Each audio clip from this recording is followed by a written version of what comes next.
evangelisms ay ilagay mo sa bawat puso po namin yung aming po natutunan. Yes. Sapagkat napaka-importante po na itanim mo sa bawat puso po namin, sa matabang puso po namin, upang ito po'y mag-ugat. Hindi lang kami maging hearers, but mostly po maging doer kami ng mga salita po ninyo, Lord. Samahan mo kami, Ama. Bayaan niyo palagad ang banal na Espiritu, ang siya pong malayang kumilos sa aming pong kalagitnaan, as we praise, honor, and glory your names. Bayaan ang aming pong purpose sa umagang ito, mapangiti po namin kayo at maluwalhati po namin ang dakilang pangalan po ni Lord. Magkaroon po, Panginoon, ng interactive participation ang bawat isa upang sa ganun, Ama, ay mahit namin maintindihan yung bawat purpose mo sa amin. Alam namin ang bawat sa po tinawag nyo bilang mga evangelists, just a matter of preparing how to lay down, how to prepare, how to sell yung pong mga buhay na salita upang sa ganun marami pang kumilala sa Panginoon. Sa mga nakikinig po sa amin ng live, pagpalain mo, Panginoon, sa oras po nito, Lord. To you we bring back the glory, the praise, and adoration in Jesus' mighty name. Amen and amen. Huwag po tayo.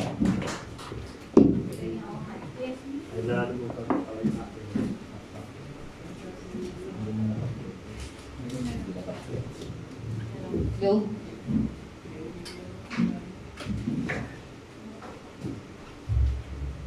Seminar na po tayo agad. Kaya kung may mga tanong kayo, ano? Sige, may pala. Basta.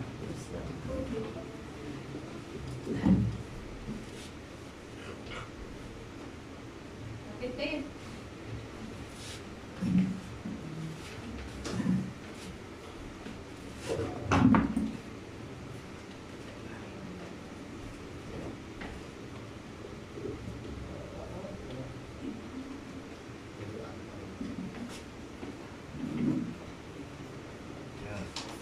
Kasi natin kung masasano ko.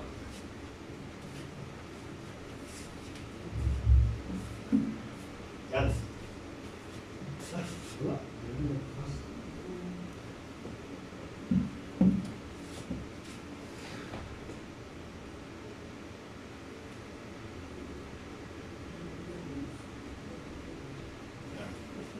Welcome back po again, Kuya Jimmy. Salamat po, nakasama po namin ngayon.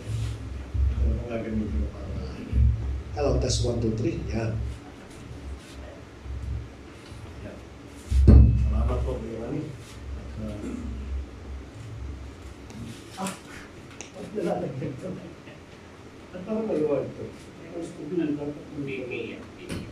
Hindi ito peke. Sure yan. Yan, alam po. Natitinig po sa loob? Yan. Supposed to be, katulad ng aming pong napangako, o kulad ng pangako po, na supposed to be meron tayong maiksing exhortation ngayon. But because, ang akala ko kasi, nung nag-usap kami ni Kuya Arnold, akala ko, siya po ay magpa-flight ng 23 o 24. So, ang sabi ko sa kanya, you still have to Fridays, yung mga kasama po namin, sapagkat siya po nagre-request po ng evangelism.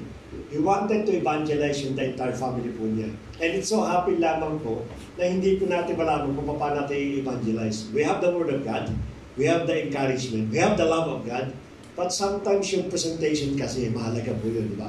Ako po, I've been in the sales for so many years. Hindi po basta-basta naman po pasok sa company at bigla nyo ibebenta yung product po ninyo. There must be a hindi natin sabing good, but rather it is a very nice presentation para po yung pong ating pong sinisharean o yung ating binibentahan ay makuha natin yung attention po niya. The most important po when sharing the Word of God as an advanced information is to get the information or get the attention of person. Pag hindi mo nakuha po yung attention po niya, iiwan ka lang po yan. Yan lang po ay parang nakikinig na kaibigan ka niya, kasamahan ka niya sa basketball, nagsasama kayo sa bahay, pakikinggan ka lang po niya, pero lumalabas sa kabila yan. Parang sitro lang po yung Word of God. So in order na magkaroon po tayo ng effectiveness sa pag-share ng gospel, kinakailangan ma-awaken yung kanyang damdamin. Oops, ano sinasabi nito? Nakuha mo kagad yung attention niya. Kasi pag hindi mo nakuha yung attention po niya, it is useless na i-share po natin ng dire-diretso o ng dire-diretso ating pong Word of God. So, ganun po nangyari po, no? Hindi po nakasama si Kuya Arno, but anyway, ito po ay ipopost ko sa ating pong GC. Sapagkat we believe na it's about time na tayo po mag-explore. No? Nagpaplano po yung leadership, kung paano po i-accommodate nito, magkakaroon ng stage, marami titibagin po yung pinakano. So ito po yung preparation po ng evangelism. In fact, last Monday po tayo, Monday or Tuesday, nung nag-meeting ang leadership po ng Acts, evangelism din po yung tono. Sapagkat naniniwala po sila na iglesia daw po, it is na sidetrack na. Nawala na yung pinakaunang ministry, which is the introduction natin. Nawala na yung inihambili ng ating pong Panginoon. Go ye therefore and preach the all nation, baptizing them in the name of the Father, the Son, and the Holy Spirit, and teach them to observe. Sabi doon ng mga tinuturo ko sa inyo. At pagdating po sa Acts chapter 1, verse 8, maliwanag ang sinabi ng ating Panginoon doon. No? Sabi niya, you will be my witness first in Jerusalem, and Judea, Samaria, and to the outer part of the world. Sa nangangulugan ng first ministry natin, to witness. Kaya na naintindihan po natin na yung ating introduction, tama nga pastor, gusto namin mag-witness, but the question is, how to witness? Yun ang pinakano po. Ito ngayon na magiging naman ng ating pong evangelism. Alam niyo po, ang iba, nagtanong po dahil sa akin si Kuya Saysay. Sabi, pastor, sabi niya, saan niyo po ba kinukuha yung materials niyo para makapag-produce ng evangelism? Nung sinabi ko po sa kanya, ayaw, nanonood po si Kuya Saysay, si Kuya Richard, kasi may emergency po siya. Ang sabi ko sa kanya, normally kapatid, pagka nagkakaroon tayo ng seminar, ako mismo gumagawa ng sariling seminar. Nung gumagamit ako ng reference, but the arrangement and everything, it comes from the Lord, of course, at binubuo natin. Sabihin, hindi po copycat. Nakikopya ko lang, ano po. Nagbigay actually si Pastora ng mga materials. 3 libro po ang binigay niya. Sabi niya, Dad, gamitin mo ito. Maganda evangelism ito. So, tinatansya ko yung binigay niya. Bagamat binasa ko din po, pero ina-adapt po sa situation po natin. So, itong gagawin po natin evangelism ngayon, which magsasample po ako, para makita po niyo kung paano po mag-witness. Paano po effectively na mag-witness sa bawat isa po sa atin at sa bawat mga kasama po natin. Again, itong module po na ito, yung module na ginawa ko po, ito po yung pang Saudi Arabia. Kung baga sana, ina-adapt ko kasi yung culture po dito. Kasi sino po dito pag nakakita kayo ng ibang tao sa kalsada, share niya po ng word ng 30 minutes, hindi kayo pakikinggan po niyan.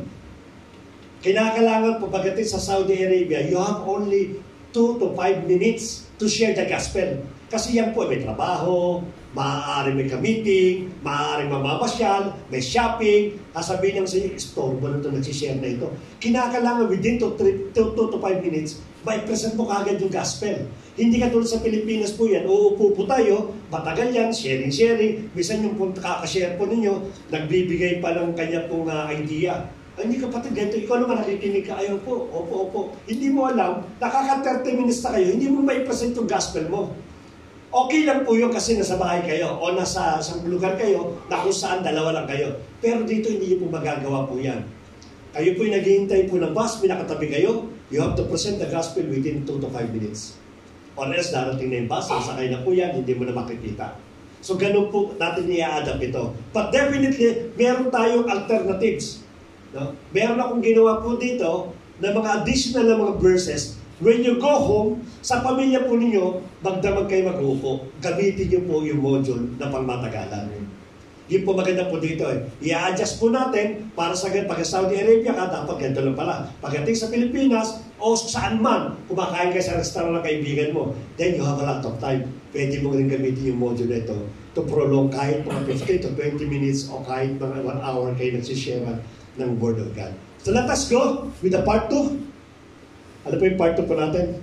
Evangelism Seminar Part 2. Ang content po ng evangelism, especially mga nanonood po sa atin, iisa lang po yan.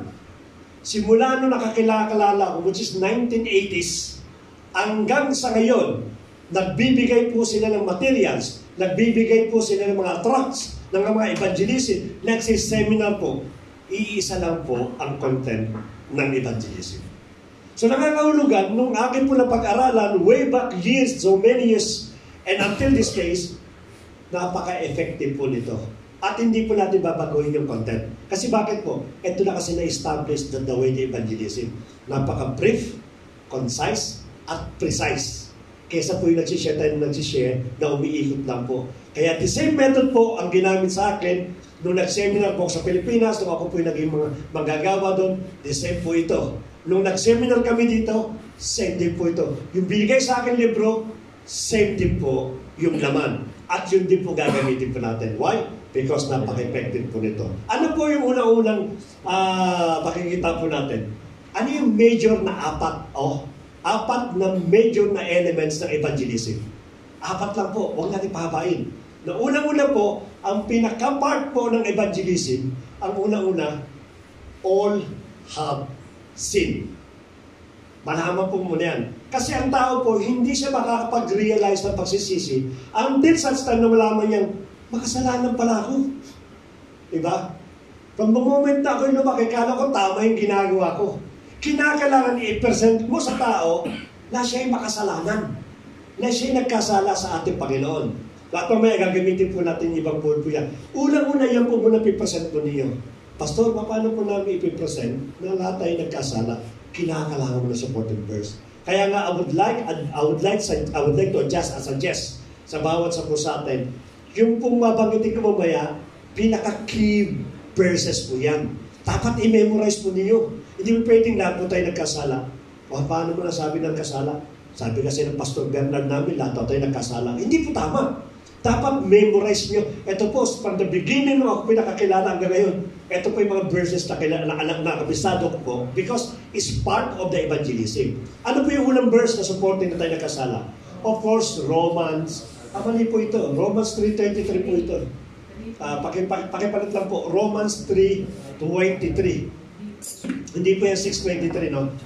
Baguhin na lang po ninyo. Romans 3. The rest po nung ibinigay ko dito, yan po yung mga supporting. Na halimbawa po, meron kayong matagalan na sharing, no? At gusto niyo pa lumalim, yung malaman na siya pinagkasala, pwede niyo pong gamitin yung Romans chapter 3, verse 10, Romans chapter 5, verse 12, 1 John chapter 1, verse 8, and Isaiah 59, verse 2. Lahat po yan dinideclare ng Bible na tayo po yung makasalanan. But the most important verse po na sinishare po namin lagi, nagsisimula, Romans 3:23. Ano po yung Romans 3:23? Anyway, interactive po tayo ngayon. Pakibasa po yung Romans 3:23 na malakas. Sino po lang nakakita? Pakibasa po. Romans 3:23. For all have sinned and fall short of the glory of God. Yan ang nalalaman po. Napakadali po. Kahit Tagalog, sa Tagalog po, lahat daw po tayo ay nagkasala at hindi tayo nakaabot sa kaluwalhatian ng ating Panginoon. For all have sinned and come fall short to the glory of God. Sino po ba yan? Ang sabi kasi sa Biblia, lahat tayo. Ikaw, ako, magulang mo, kaibigan mo, kakilala mo, lahat po nagkasala. Yun po sinasabi ng Romans chapter 3, verse 23. Yun po munang ipipresent po ninyo. Bakit sa ganun? Para malaman niya na hindi ka righteous. At sa mga magitan ng Bible na binabasa mo at sasabihin sa kanya, pwede niyo pong i-check kung tama po yung Romans chapter 3 verse 23. No? Yun po pagkakasabi po niya, lahat ng tao sa sanlibutan ay nagkasala at hindi nakaabot sa pamantayan ng ating pong Panginoon. So malalaman niyang siya pinagkasala, which is first part, no? Naintindihan niya, okay, ayaw mo pala yung makasalanan eh. Huwag tayo mag-i-stop doon. The next step na gagawin po ninyo, pag naramdaman niya na, ay tama ka nga iyo, o tama ka nga kapatid, nakasalanan pala ako.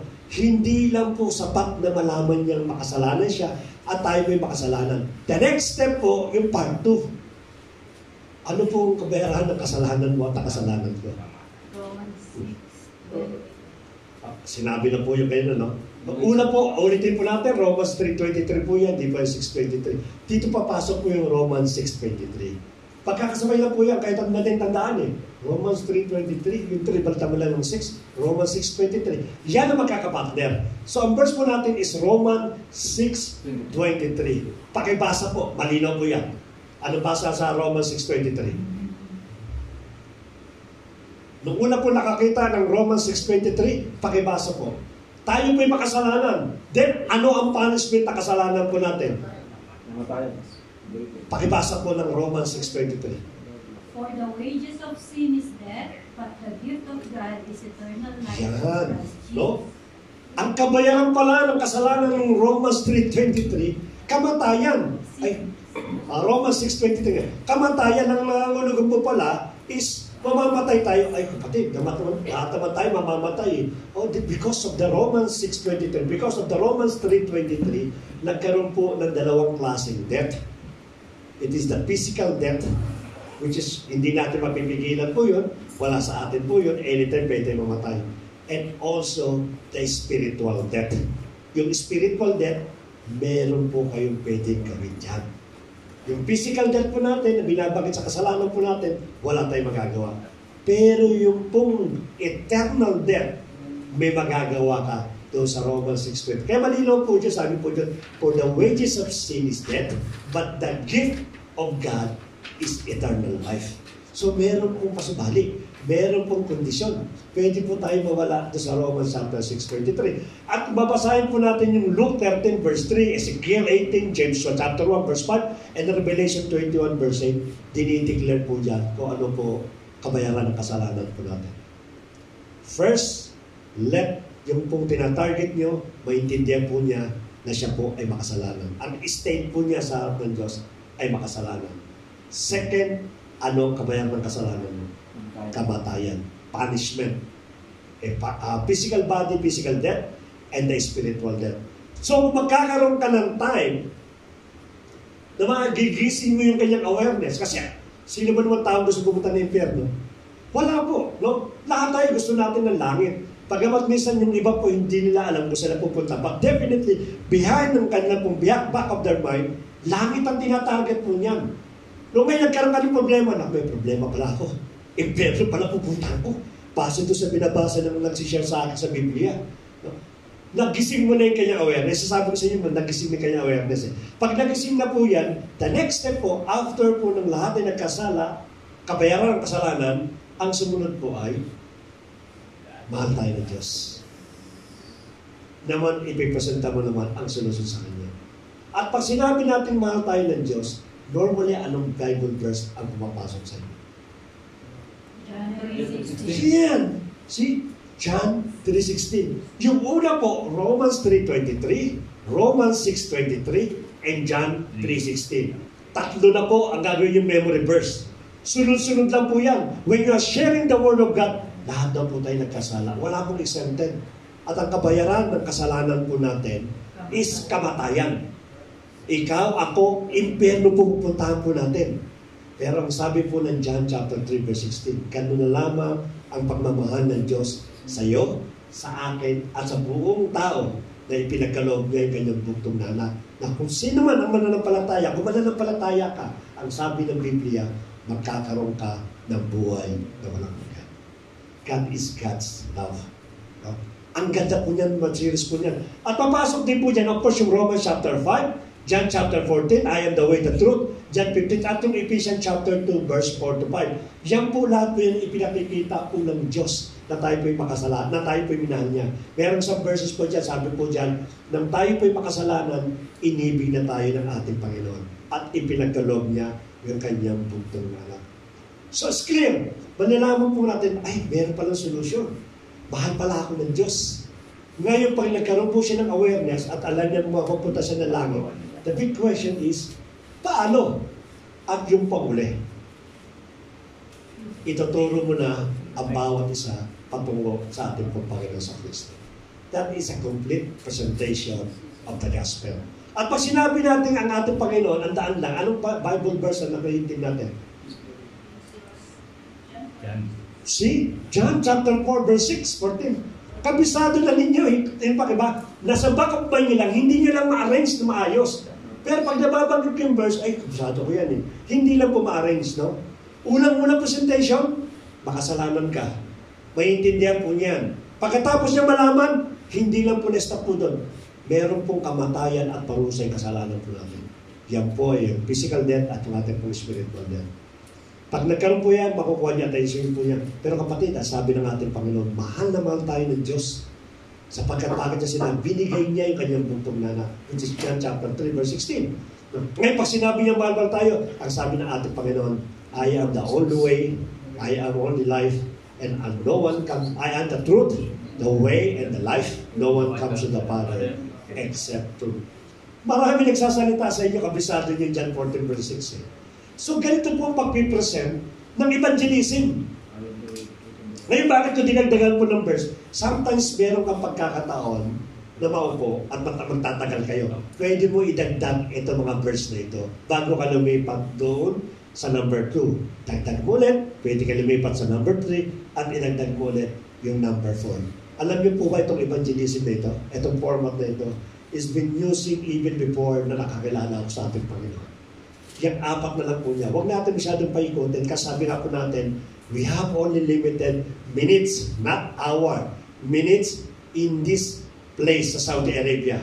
Pag meron po kami, kumakain kami, nakakita kami ng nagsiserve sa Highway Pilipina, sa Baptist to share. Hindi mo pwedeng paupuin o bigyan ng lesson yung po nagsiserve na yun. Pag nakita ng supervisor niyan, either yan po ay kaltasan o tanggalin sa trabaho.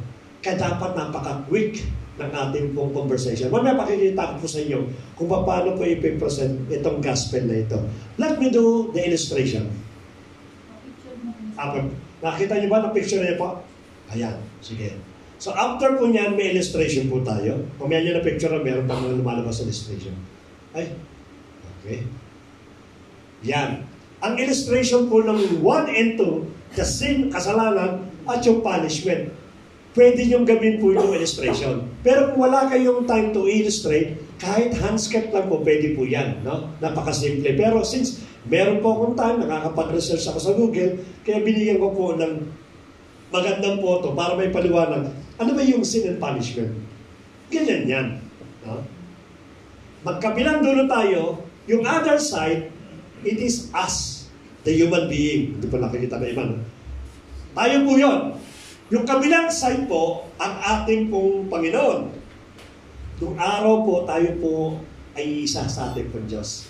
When Adam and Eve created, magkasama po ang Diyos at ang ating pong ninuno na si Eva Sedan. Ano po? Meron pong nangyari na disaster.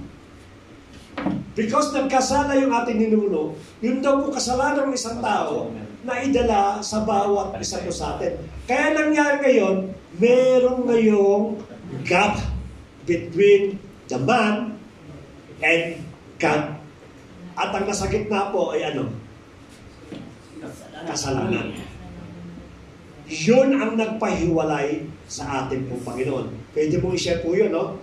Mamaya, i-diretso ko po sa inyo. Ipinakikita ko lang muna illustration, di magsasample po ako ng evangelism. Okay. So, yan po dalawa po niya. Bakit po sila nagkahiwalay? Because, ang tao po ay, kinamit ko na yung Romans 3:23. Maliwanag? Ito yung Bible verse natin eh. Yung Romans 3:23, tao daw po yung makasalanan. Sinner. Walang sinner man na pwedeng hindi po siya nakakasala. So, man is a sinner, which is a Romans 3:23. Ito yung unang part po natin. Ngayon, ang sumunod po dyan is God is holy. Of course, nagkasala po. The next one is Romans 6:23. No? Dahil sa magkakasala mo, you cannot pass in this gap. What will happen to you? You will go straight to hell. Dahil sa sinasabi po ng Romans 6:23. Yan po ang situation po ng bawat isa po sa atin. And of course, kung titignan po natin, magagamit di ba pala naman? Pakikuha po ninyo. So, yeah. No? Yan po, pinasend ko yung dalawang Bible verse, which is Romans 3:23 and Romans 6:23. And of course, sabi po natin, after nyo po makita yung photo, sige po. Yeah. Pwede mong gamitin yung ibang verses. Sabi ko na sa inyo, just to prolong and to prove na tayo po'y nagkasala at ang patungo po natin ay impyerno. Pwede yung gamitin po yun. Now, after presenting the 1 and 2, there is a presentation for the next one. Ano naman po yung way of salvation na illustration na ginawa ng ating Panginoon? Ito naman po ang illustration. Ito po yung tao, yung Ephesians chapter 2, verse 8 and 9, nang sabi po ito, through by grace and faith, nagkaroon po ngayon ng bridge. Tinanggal yung kasalanan, tinanggal yung impyerno, yung hell, at ibinaon ngayon yung krus in between the man and God. Sapagkat ang tao po is destined to eternal death, but since there is already a bridge, it will be eternal life. Yun po sinasabi sa Romans chapter 5, sa Romans 63, the gift of God is eternal life. Yun po sinabi po dyan. At dito po, while we were still sinners, Christ died for us. Ngayon, ano po yung verse po natin? Dito ngayon papasok yung verse natin in John chapter 14, verse 6. Jesus said, I am the way, the truth, and the life. And no one can pass on the other side. No one can reach on the other side except through the Lord Jesus Christ. Yun po ang presentation po ng eternal life na binigay po sa atin. At sundan po natin, part 2 po, na part 2. Ngayon magbigay po ako ng example para makita po natin if it is really possible for 2 minutes up to 5 minutes to evangelize. Assuming na ako po'y mag-approach ng any type of person. So, pag in-approach ko po yung type of person, of course, nandiyan muna yung kamustahan. Kabayan, kamusta ka po kayo? At saan po ba kayo nagtatrabaho sa Pilipinas? Magsasalita po yan. Alam niyo po ba sinasabi po ng Biblia? Ang sabi po ng Biblia sa Romans chapter 3, verse 23, na tayo pala yung nagkasala. Ang akala natin ng araw tayo matuwid. Akala natin, pag gumagawa tayo ng mabuti, maaaring tinutulungan mo yung magulang mo, pamilya mo, o ibig mga kapatid mo. Pero yung pala, hindi pala pwedeng maging daan upang maging matuwid ka. Sapagkat ang sabi po ng Romans chapter 3, verse 23, tayo daw po lahat ay nagkasala at hindi nakaabot yung sa standard ng ating pong Panginoon. At ang masaklap nito, kabayan, yung palang kasalanan natin, ang kabayaran pala nito kamatayan. Impyerno, physical death at spiritual death. Yun ang sabi po ng Biblia. Ako pala, patungo pala ako ng impyerno. At lahat pala tayo patungo po ng impyerno, hindi natin nalalaman. No? Pero huwag ka mag-alala, kabayan. Ang sabi ng ating Panginoon, mahal na mahal tayo ng Diyos. Kahit nagkasala tayo sa Kanya, kahit karumihan, kahit anong karumi po natin, ang sabi ng Panginoon sa bawat sa John chapter 3, verse 6, na ganun lamang ang pagmamahal ng Diyos Ama sa iyo at sa akin, na ibinigay niya yung kanyang bugtong na anak natin pong Panginoon sa Kristo. At ang sabi niya, manampalataya tayo, ikaw at ako, magkakaroon tayo ng buhay na walang hanggan. Bakit ko po nasabi po yan?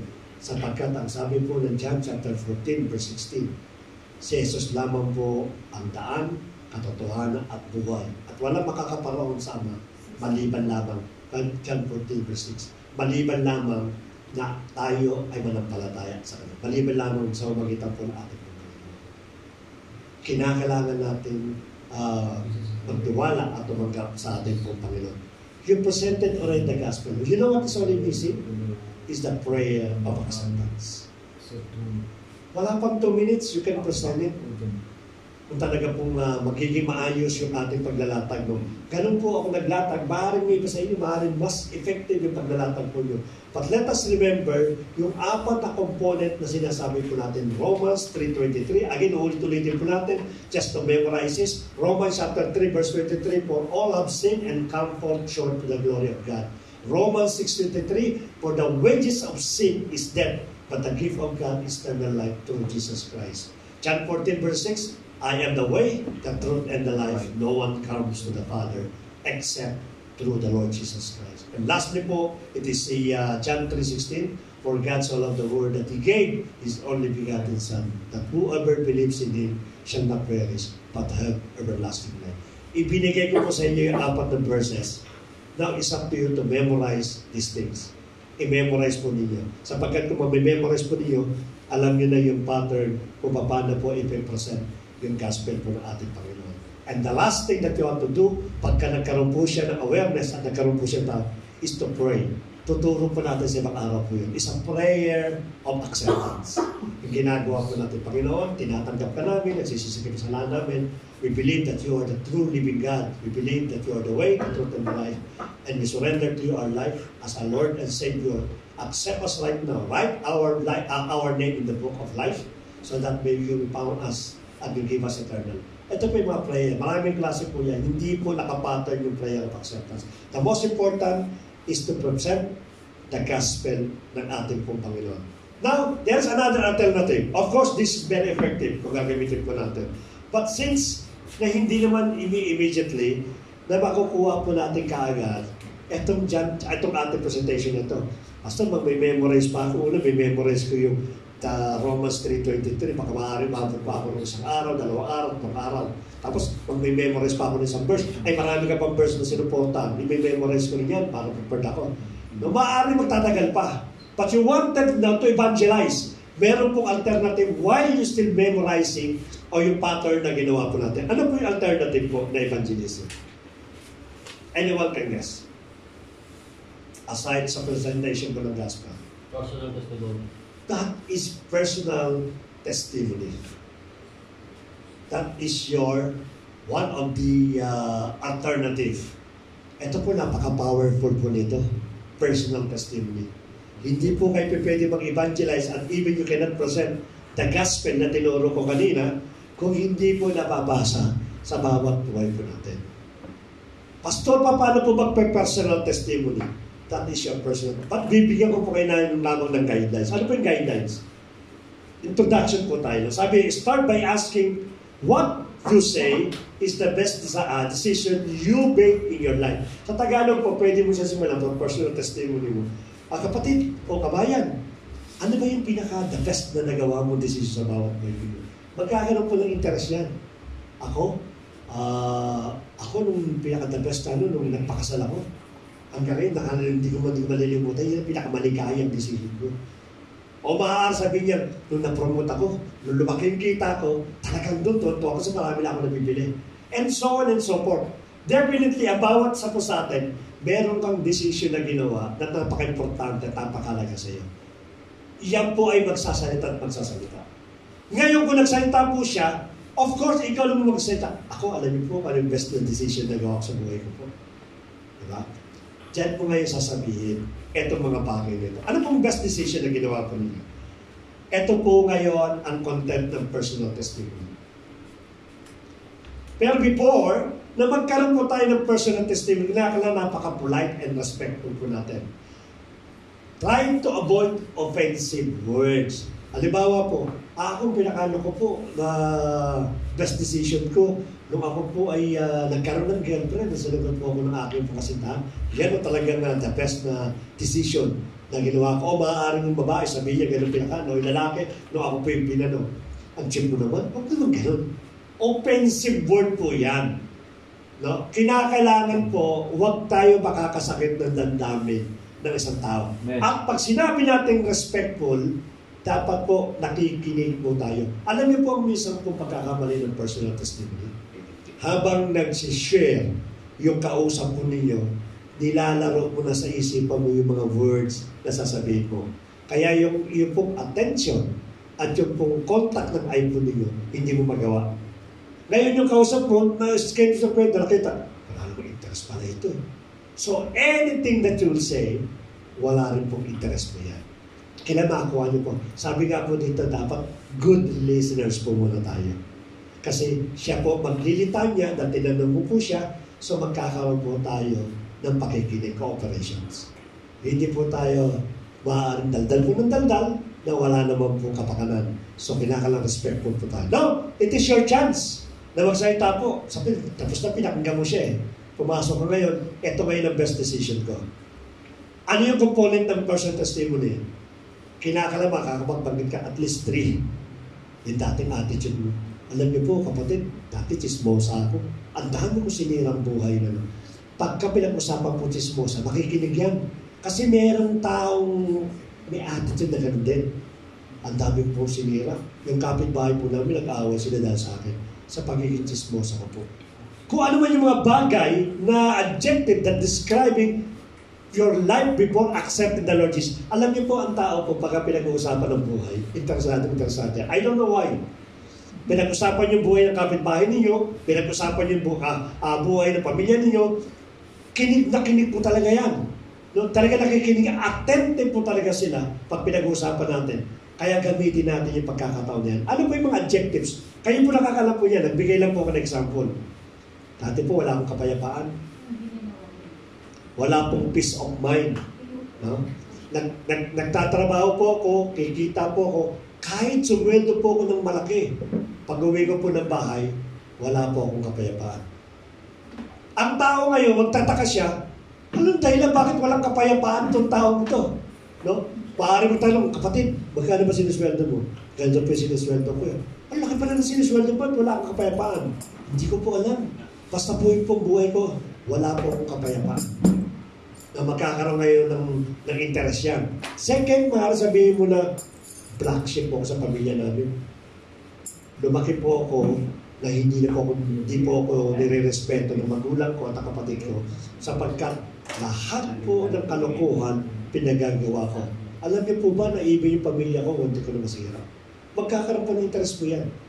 So kuwang po ang yung interest niya habang nagkukwento siya. No? Maaaring pang ano pa? Hindi ko po alam ng purpose ko sa buhay ko.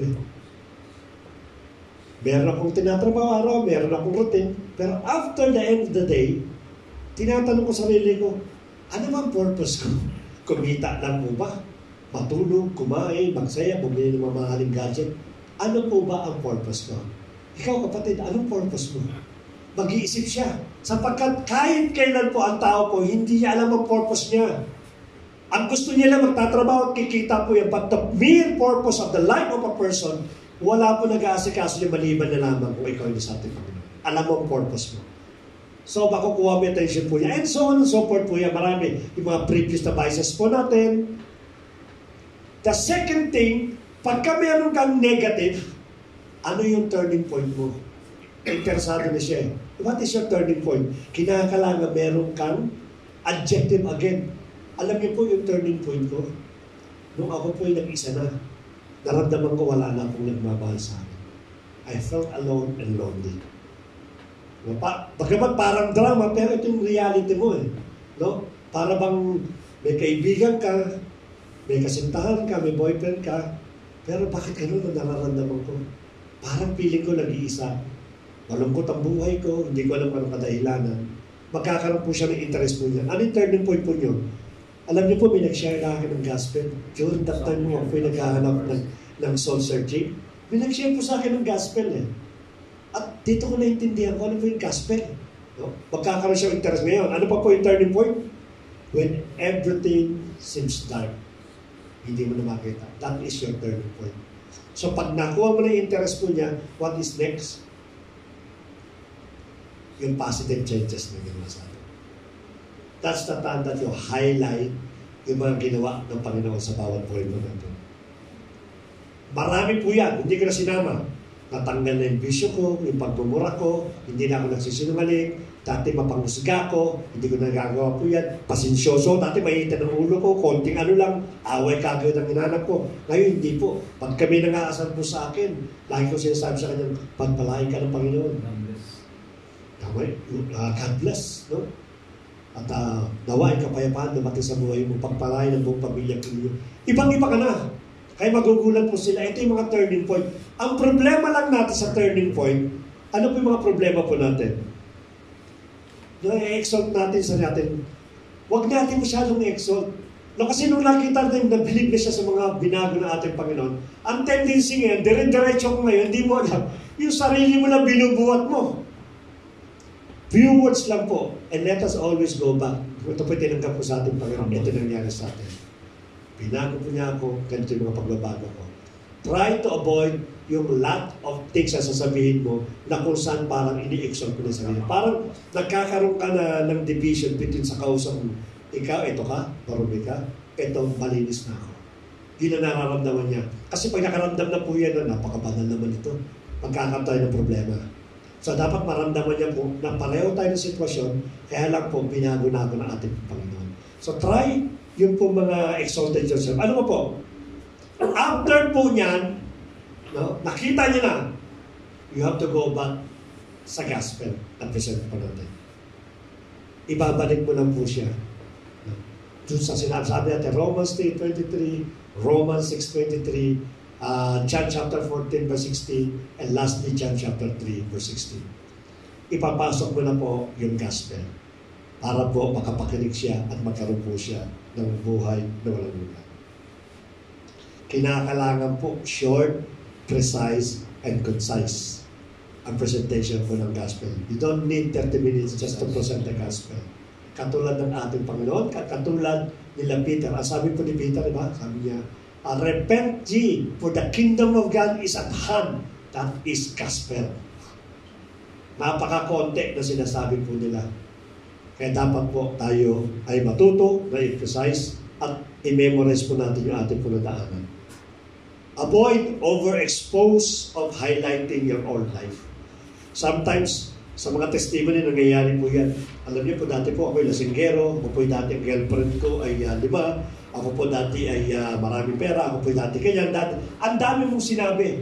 No? Kanta ako sabi ko kasi, because curious sa buhay po natin, makikinig po yan. Then after nung i-highlight mo na yung glory ng ating Panginoon, tinanggap ko ang Panginoon at ako po'y nabago. Thank you, God bless po. Ang dami mo sinabi mo sana, dati po ako masama. Meron na kakilala kong ating Panginoon, pinamin. Mas mabilis po. Hindi pa minsan i-highlight. Dati po, lasinggero, ang iniinom kong case, 5 case ng biriyan. Yan ang inaano ko. Anong paida nung sabihin pa 5 case? Sabihin mo na, ikaw ay lasinggero.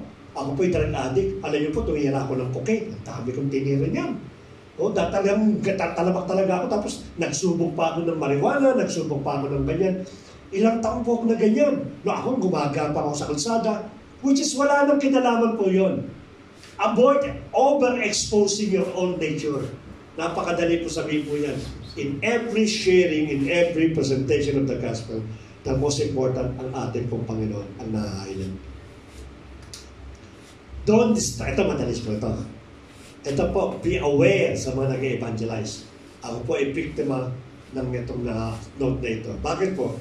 When you are presenting the gospel, alam niyo po may mga tao po na matandal. Sabi niya, kapatid, ano ba masasabi mo sa ganyan? Kasi po, ang sabi po ng Biblia ganito. Ay, hindi. Kasi sabi ng Biblia ganito. Ang sabi ng ganyan, sabi, ako nga, ganito. Pinabayaan mo siya magkwento. Kaya ikaw na nagpa-present ng gospel, nakikinig ka na lang, ay, opo, sabi kasi ni Pastor, pakinggan daw natin para makuha natin. Nagpo 45 minutes na kayo, siya lang lagi nagsasalita. Ayun po, tama po. Umupo na po, avoid distort. Alam niyo ang purpose po natin to share the gospel. Pag nakita niyo po nagiging madaldal na ikausap niyo, o try to buy some time, nang dapat po marunong kayong mag-cut, marunong kayong pumasok, na kung saan hindi siya mababastos at the same time, mapitigil po sa ganun pong bagay. Any words na magtitimbre sa'yo, doon mo siya pasukan. Halimbawa, pag sinabi niya, alam mo, wala ka pa kapatid. Kasi nung araw, lasinggero ako Ay, may kakilala din po. Pasukan niyo na kagad para po matigil po siya. Avoid niyo po ma-distract sa ganito po mga klase po ng presentation. So ito po ay personal testimony na napaka-effective aside sa pag-represent po natin pong gospel. Now, may tuturo po ako sa inyo. Anong type of audience ang tatargeting po na? Importante po yan. Profiling. Ang tawag po dito, profiling, para malaman po natin. Hindi po pwedeng share po na yung 60 years old na religious woman kaysa po sa Jensen na 18 years old. Hindi po ubra. Kinakailangan ma-profile po natin. Kasi the most effective in our evangelism, ito man ay presentation of the gospel, ito man ay personal testimony, is the introduction. Iyon po ang pinaka-importante. At paano ka magkakaroon ng introduction kung hindi mo babasahin yung kakausapin mo at si-share po natin? Importante po yan. Ano po yung una? Number 1 is religious or righteous people. Ito yung mga age 40 and above. Yung mga nakakapag nagsishare nga kami sa kotse. Lumatas ang pakinggan, Iho, papunta ka pala. Papalik na ako. Huwag mo ko share mo ganyan. Ito yung mga righteous people. Ito yung mga religious people. Let us remember, nung ang ating Panginoon sa Kristo nagsishare ng word of God, sino ka ba? Ikaw ay Jesus Nazareno, wala ka namang kinalaman. Samantalang kami, nagtuturo kami ng batas. Kaya hindi na maintindihan po yan. Normally po, pagka naka-encounter ka, when you are sharing a person which is religious or maaari may edad sa'yo, yung edad niya ay 45, normally ano pong reason po niya, mapapanggap po niyo. Pagamat maaaring iba, hindi pa nag-evangelize, ano po normal na reason po nila? Yung mga may edad. Unang-una po, hindi naman ako masama katulad ng kapitbahay namin. Yung kapitbahay namin, marami na sinirang buwan. Samantalang ako, katanggap-tanggap sa community. Na-awardan pa nga ako ng diploma ng Pocket Best Citizen in our community. So hindi naman ako masama. Bakit mo kasi share ng Word of God? Madalas mapakinggan yan sa mga religious leader. Araw-araw nagsisimba ako, nagnunubena ako. Pagdating ng Friday o ng Wednesday, nagpupunta ako ng Quiapo, lumuluhod ako. Kita mo yung tuhod na yan? Yan yung mga tanda na talaga naman pagiging maka-Diyos ko. Bakit mo, sharean mo na lang, yung iba na hindi talaga nagsisimba, yung iba talaga na hindi talaga magandang buhay, silang sharean mo. Bakit hindi ka magpunta ng prison? Doon sila sharean. Kami dito, mga righteous kami. Matutuwid kami. Paano mo ngayon papasokan yung iba? Normally, ang gagawin po na isa pong walang experience na nag-iban niya lang. Ay, ganun po ba? Sige po, babay po, salamat po. Iiwan niya na lang. Bakit? Kasi wala siyang mahanap na dahilan para i-introduce yung gospel. Kasi bakit? Pag sinabing makasalanan, kahit siya makasalanan, oo nga, pero mas mabuti pa rin ako sa iba. Sisingit niya kasi pinakano po yan. Normally, ang dapat natin sagutin po dyan is, pasahin natin yung James chapter 2 verse 10. At sino po makakabasa ng James chapter 2 verse 10? Maganda po yan. Yan. Sige, pakibasa po nung una nakakita. Ito sa mga religious person o kaya sa mga may edad na po.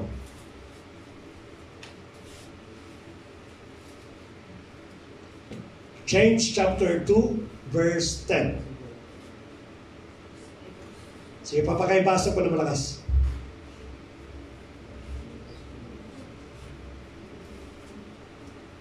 Sige, nagkakahiya pa kayo. Pag-present kayo ng gospel, dapat yung kinahiya. Kaya Jane.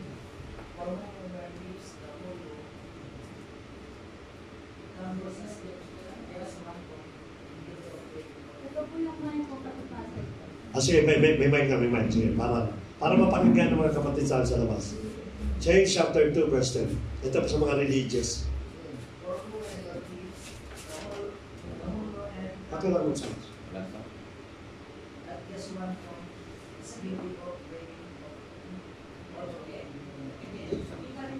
Sige. For whoever keeps the whole law and stumbles at just one point is guilty of breaking all of it. No? Pag may religious person daw po, babasahin natin James chapter 2 verse 10. Ang sabi po, Nay, Tay, o kaya Apo, yung pong James chapter 2 verse 10, sabi po sa Biblia, yun daw po 10 utos ng Diyos, alam niyo po yun, sabi niya. Siyempre sabi niya, religious eh. Ay, alam mo yung 10 utos ng Diyos. Ang sabi pala po ng Biblia, pagka nilabag na lang daw po yung isa doon sa 10 utos ng Diyos, lahat daw po tayo ay guilty doon sa 10. Ang tanong ko po sa inyo, Nay, kayo po ba nakalabag na 10 utos ng Diyos? Wala po magkasabi sa inyo na tupad nila yung 10 utos ng Diyos. No, wala po magkasabi na bata pa lang sila yan. Nalalaman nila, nababasa nila, but definitely, sasabihin sa inyo, ay hindi iyo, wala makakatupad sa 10 utos ng Diyos.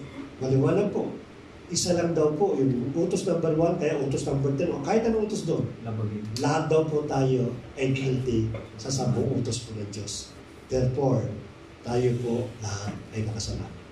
Uuwi ka pa din doon sa ating pong gospel. No? Kaya lang po, is a different approach rather than use the Romans chapter 3, verse 23. No? Kaya sisinuhin po muna natin. Kasi sometimes yung mga pinag-aralan natin, hindi siya napaka-effective dahil yung tao, hindi mo alam kung anong klaseng tao. Madali naman po sinuhin po yan. No? Madali po din. Pagka of course, magalang yan, yung mga may edad, at normally talaga, yan ay mga religyoso. Especially sa bansang Pilipinas, pagka yan pong pinakano po niya. So yung po gagawin po natin, ipaunawa natin. Yung sabi po sa James chapter 2 verse 10, tayo daw po ay guilty. Kahit po ako guilty po ako. Kahit po kayo guilty. Salamat po, marami kayong ginagawang kabutihan, but according po sa Biblia, sa James chapter 2 verse 10, nilabag po natin ng isa, nilabog na po natin lahat ng 10. Tayo po ngayon ay makasalanan. Kano lang po yung pag-usasin. Then suddenly makukuha niyo yung interest po niya. Ano pa po yung mga reason nila? Alam ko na yung sinasabi mo, iho. Diba? I know what you're talking about. Kaya pag sinabi niya, alam mo na sinasabi, tameme ka na. Wala ka naman siya. Alam niya na kung ano sinasabi niya eh. No, lahat ng binabanggit mo, alam mo yan, iyo. Napag-aaral namin sa mga catalyst mo yan, yung mga pagpupunta kami ng simbahan, nagkakaroon kami ng pagtitipon-tipon, nagkakaroon kami ng mga religious group, ng mga religious discussion. Alam ko yung pinagsasabi mo iyo. Kaya hindi mo na dapat akong share ng Word of God. Paano may delay po yan? Alam niyo po ba yung Romans chapter 3, verse 23? Kita po yung iikot at iikot lang tayo sa verse natin. Diba? Definitely, yan po ay religyoso, pero yan po lang. Then that's the time na tayo po gumamit ng Romans 3.23. Ang sabi po sa Romans 3.23, lahat daw po tayo nagkasala. Alam niyo po ba yung ano? Pag sinabi niya, kahit ako di ka makasalanan. At alam niyo rin po ba yung kabayaran ng kasalanan po na bawat sa po sa atin. Babalik at babalik po tayo sa presentation po ng gospel.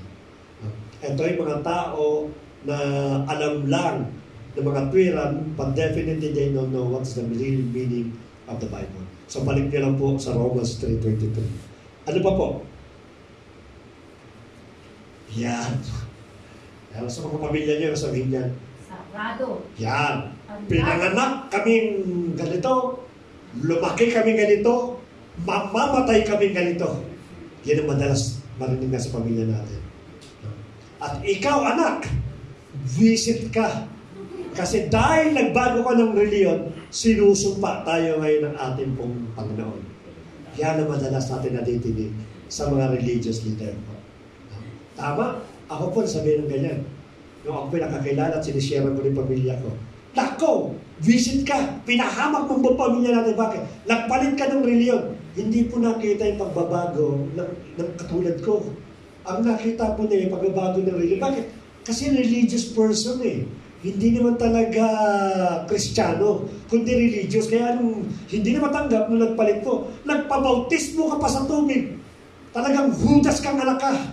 Maririnig mo ganyan. Katakot-takot na pangungutya. At pag dumating po yan, normally ano po response po natin bilang mga anak. Diba? Dahil matapang ka, may relation kayo, pahala ka sa buhay niyo, punta kayo na impyerno. That's it. Tapos ang evangelism. Walang na-evangelize. Diba?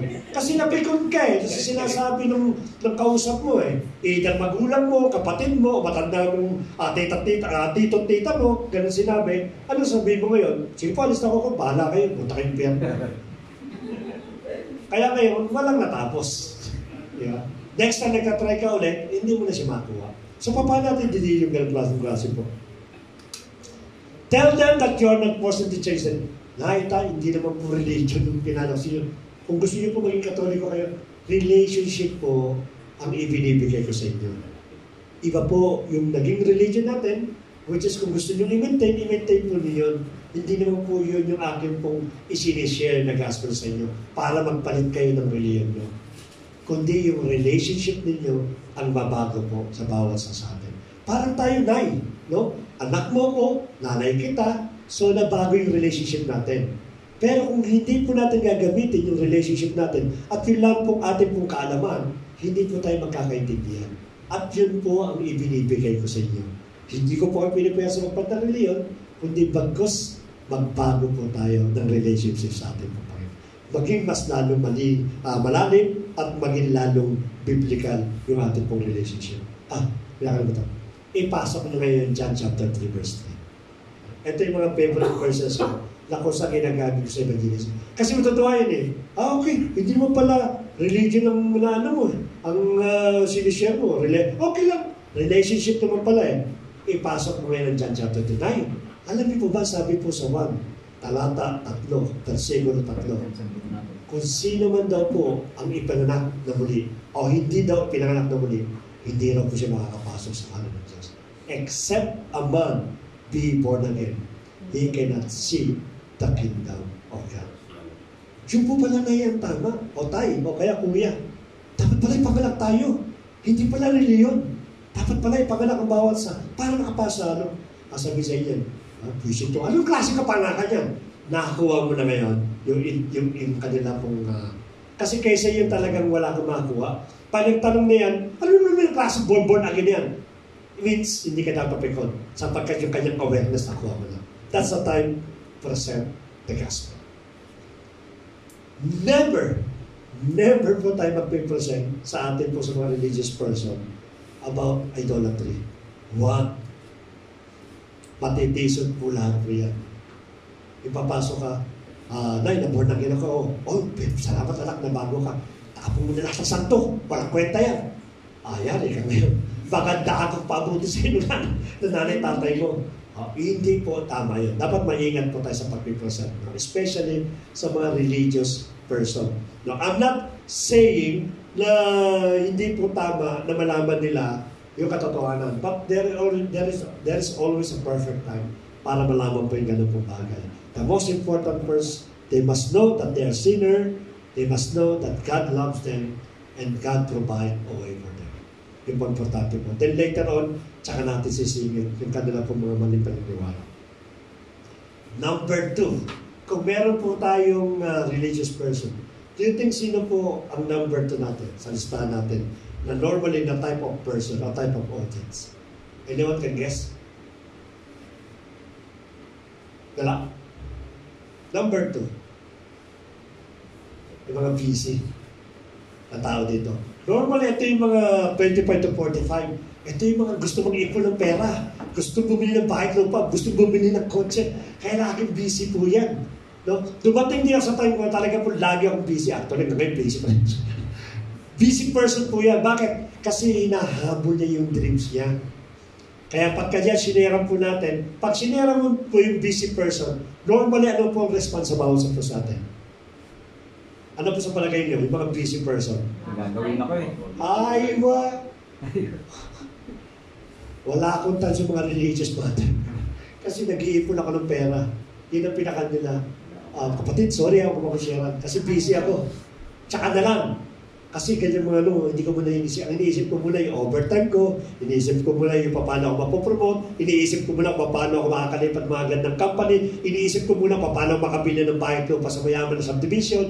Magkaroon ng mga gandang kotse. Yan lagi iniisip niya yung mga tao to. Kaya wala akong time sa mga religious mother. So huwag po kayo mag-give up. No? Pagaman nakita nyo, medyo huwag kayo mag-give up. Ang gawin po ninyo is, gamitin nyo po yung kasabihan. Alam niyo kapatid, parang sa inyo, time is gold. Tama! Time is gold for me kasi ito mga busy. Pero hindi niyo po ba alam na ang oras po nagiging ginto lamang kung nagagamit po natin ng tama. A-agree po yan, sigurado. Hindi sabihin hindi tama. A-agree yan, sasabihin niya na yung ating pong oras, katulad ng ginagawa po ninyo, magiging importante at ginto lamang yan kung paano natin gagamit ng tama. Tama po. Alam niyo po ba paano gamitin ang oras po niyo? Sabihin niya kasi overtime na, ako po ginagamit yung oras ko sa ating Panginoon. Sapagkat the more nagbibigay po ako ng oras sa ating Panginoon, the more na dinadagdag po niya yung oras sa bawat sa puso atin. Kung saan po siya interesado, katulad sa Samaritan woman, yung Samaritan woman po, umiigib po siya ng tubig. Ang kanyang pong subject matter is about the water. Kaya anong pinasok po ng ating Panginoon, hindi po nagpasok ng bread, hindi po siya nagpasok ng gospel. Pinasok po niya yung tubig. Alam mo ba na meron kang tubig na hindi alam na nagbibigay ng ginhawa at kailanman hindi ka mauuwaw? Tubig kasi. Ay, Panginoon, bigyan mo nga ako niyan. Nakuha niya kagad yung attention. Bagamat siya ay Samaritan, Hudyo po ang ating Panginoon, but because the way na pumasok po yung ating Panginoon, nakuha niya attention. Makukuha niyo po yung attention niyo pagka yan po ginamitan po natin ng oras. Ano ba pong katwiran po nila? NA, wala pong responsible. Yan po yung mga tao po na panag-ship. Ito po, lahat po ng halos na ilagay po dito, naranasan ko po lahat po yan. Kasi po, bago tayo magsimula, ako po nag-street evangelism. Sa kalsada po, lahat ng tao dumadaan, hindi naman lahat, pinaprofile po namin kung sino po yung pwedeng share po namin. Makakaharap po kayo ng mga busy na NA po yan. Share ka ng share ng Word of God. Nakatalingan sa malayo na po. Hindi ka pinapansin. No, kahit anong salita po natin, nakatutok lang po niya as if na ini-ignore ka para wala kang kausap. No?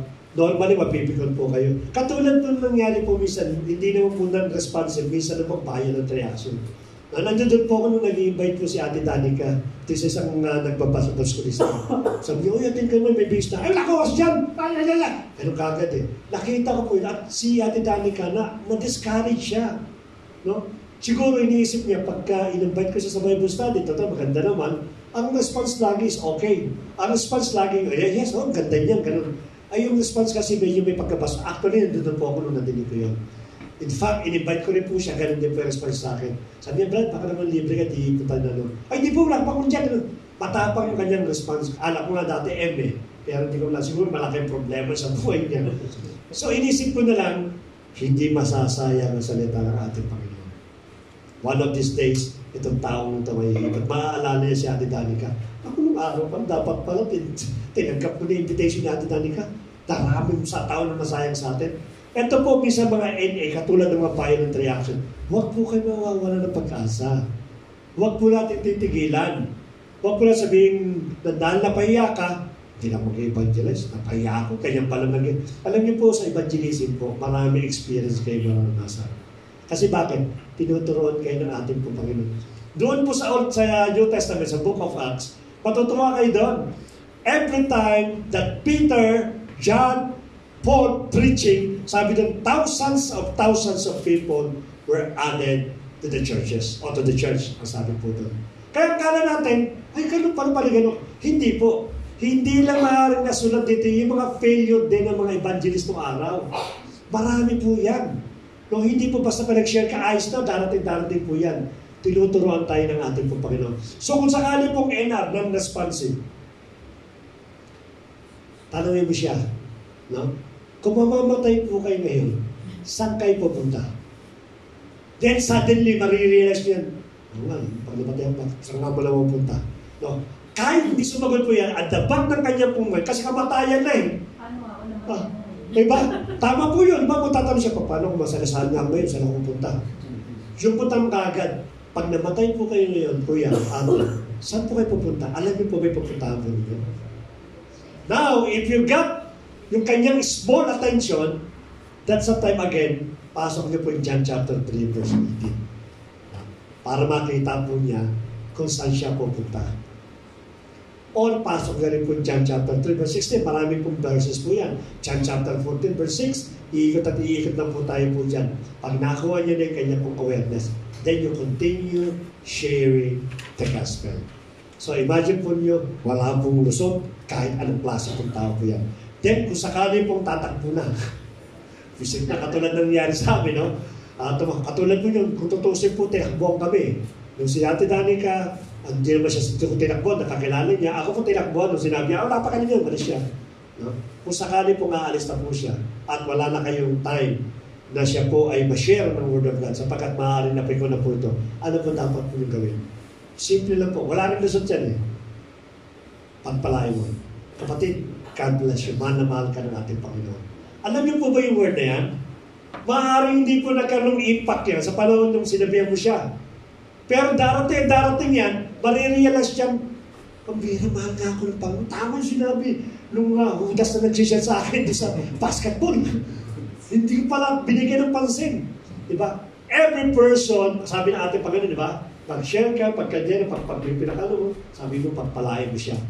Pagpalain mo yung ating kapatid. Imagine mo, maaari naman sa punto po niyang, pinastos ko na ito, pinagpapala pa ako. Anong klaseng tao ito?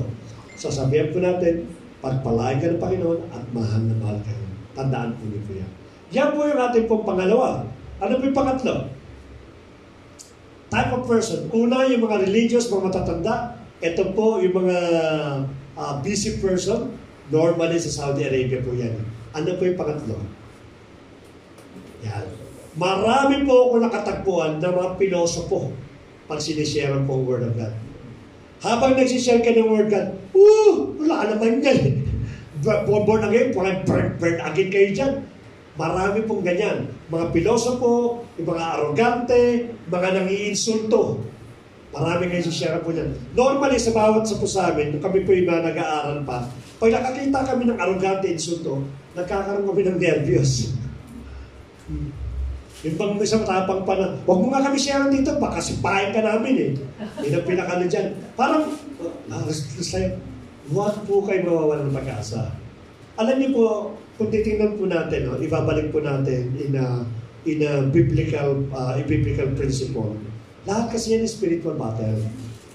You have to remember that those peoples are possessing which is na hindi maka-Diyos. Kaya talaga tatanggi po yan. May mga arrogante, may mga insulto, may mga, minsan manginginom pa. No? Kasi siya kakato kami.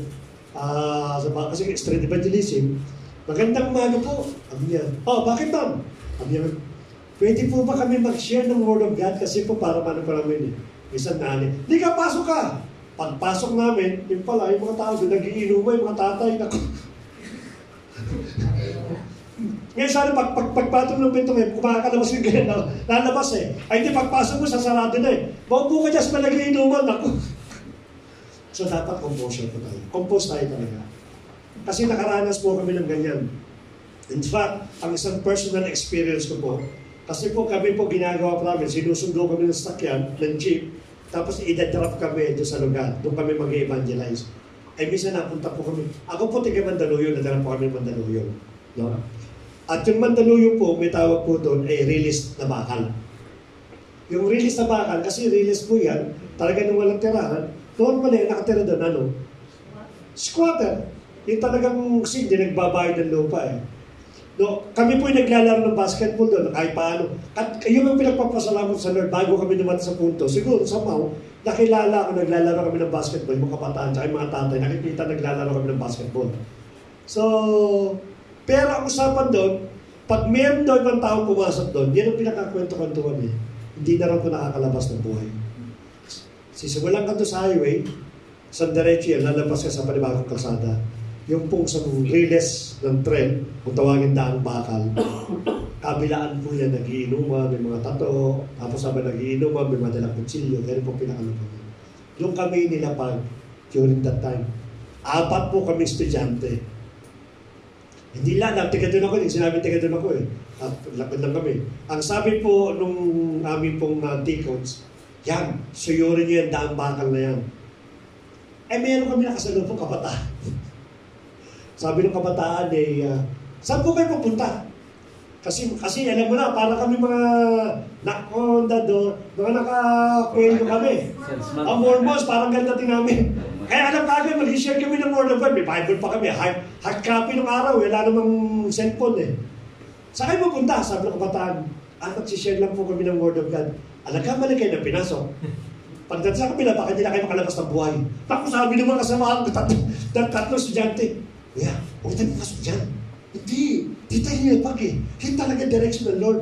Kaya kabisado ko kasi doon ha. Kasi medyo kakano ko na ito eh. Sabi doon, wala daw na sa bahay. Hindi, ang bahala sa inyo. Kasama natin ng Lord. Hindi, pumasok kami 4 to. Bungad na bungad pa lang nagiinuman. Tay, hindi ka na ito to. Tay tawa sa'yo, mga bata eh. Sabi ko, si Kuya, yun na. Punta kami na inuman. Sabi niya, sige pasim pala ito. Sabi niya, nagulo siya, kakilala ka dito. Sabi ko sa iyo, Lord, ang mag-paper niyan.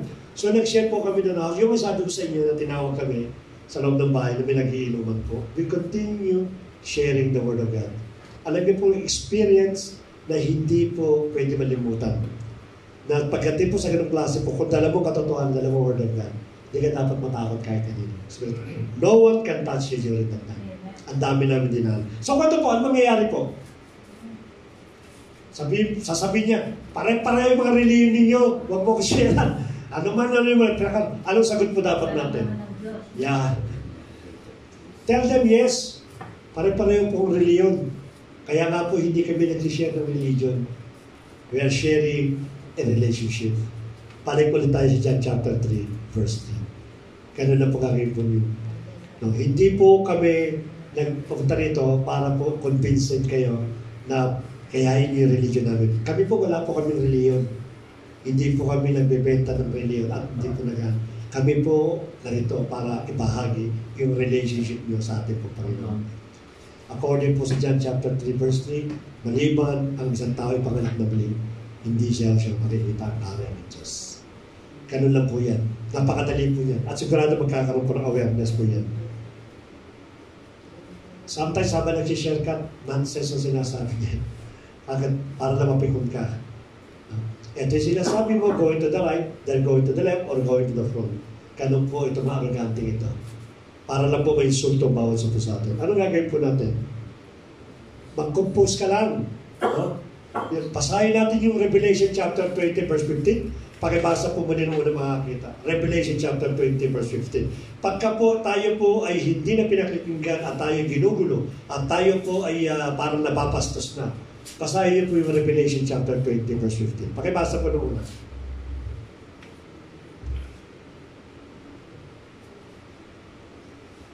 Loud po. I-speak natin yung microphone.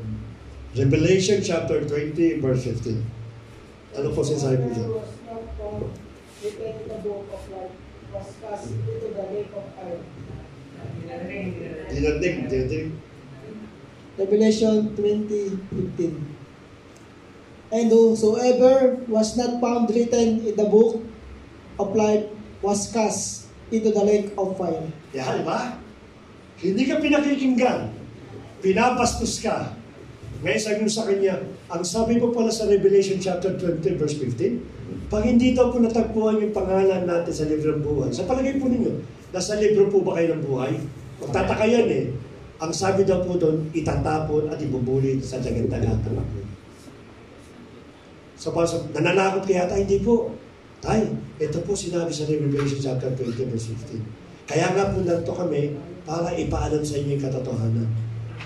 Pag hindi po naisulat ang inyo po, bandang uli sasabihin po yan, anak, paano ba naisulat ang pangalan sa libro ng buhay? Paano ka ngayon sa gospel? Ilan po pinakano po dyan, magkakaroon siya ng awareness. Kasi po, impyerno na eh. Any person, kahit sabihin pa natin ni atheist na hindi siya naniniwala, the moment that you mention about hell and distractions na yan, nakukuha mo yung kanila pong attention. Response in out of context. Yung mga sinasabi ko lang ganyan, sasama ko lang po natin. 1 Corinthians chapter 3 verse 19. Pakipasa na lang po sa inyo po mga ganyan. Ang huli po, no? Ay, sa mga kumukuha po nila. Yan, pakikuha po ulit. Sige. Yan. Yung mga hindi po nagre-response ng tama, basahin po yung 1 Corinthians chapter 3 verse 19. Mama, pakipasa mo nga. 1 Corinthians chapter 3 verse 19. Parang narito tabi ako sa pagmang tayo.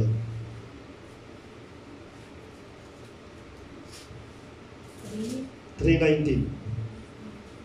Ito po yung pong walang response. 1 Corinthians chapter 3 verse 19. For the wisdom of this world is foolishness in God's sight. Yeah. As it is written. Tama. Yung pong kataluhan na nagmumula po sa tao sa foolishness sa ating pong Panginoon. Pakikuha po. And lastly po, sino po ang huling-huli na napaka-challenging? Sino po yung huli-huli na napaka-challenging? Meron na po tayong religious person, yung mga busy person, yung mga arrogante, yung mga pilosopo. Ano pa po? Yeah. Ito po ngayon ang battle dito. The Gen Z or the Alpha generation. Ito po yung mga kabataan na talaga naman hindi natin nilalahat, but in general, ito po ngayon ang generations na talagang totally dinaya ako ng kaaway. Why? Because in the po panahon namin is a few days na lang yan, few years na mamamatay na yan. Ang ingatan natin, itong mga bagong generation na ito, pag ito ay naging mainit sa ating Panginoon, sa ganitong edad, mahaba palalakbahin ito. Parang yung pong nangyari dito sa hari, no?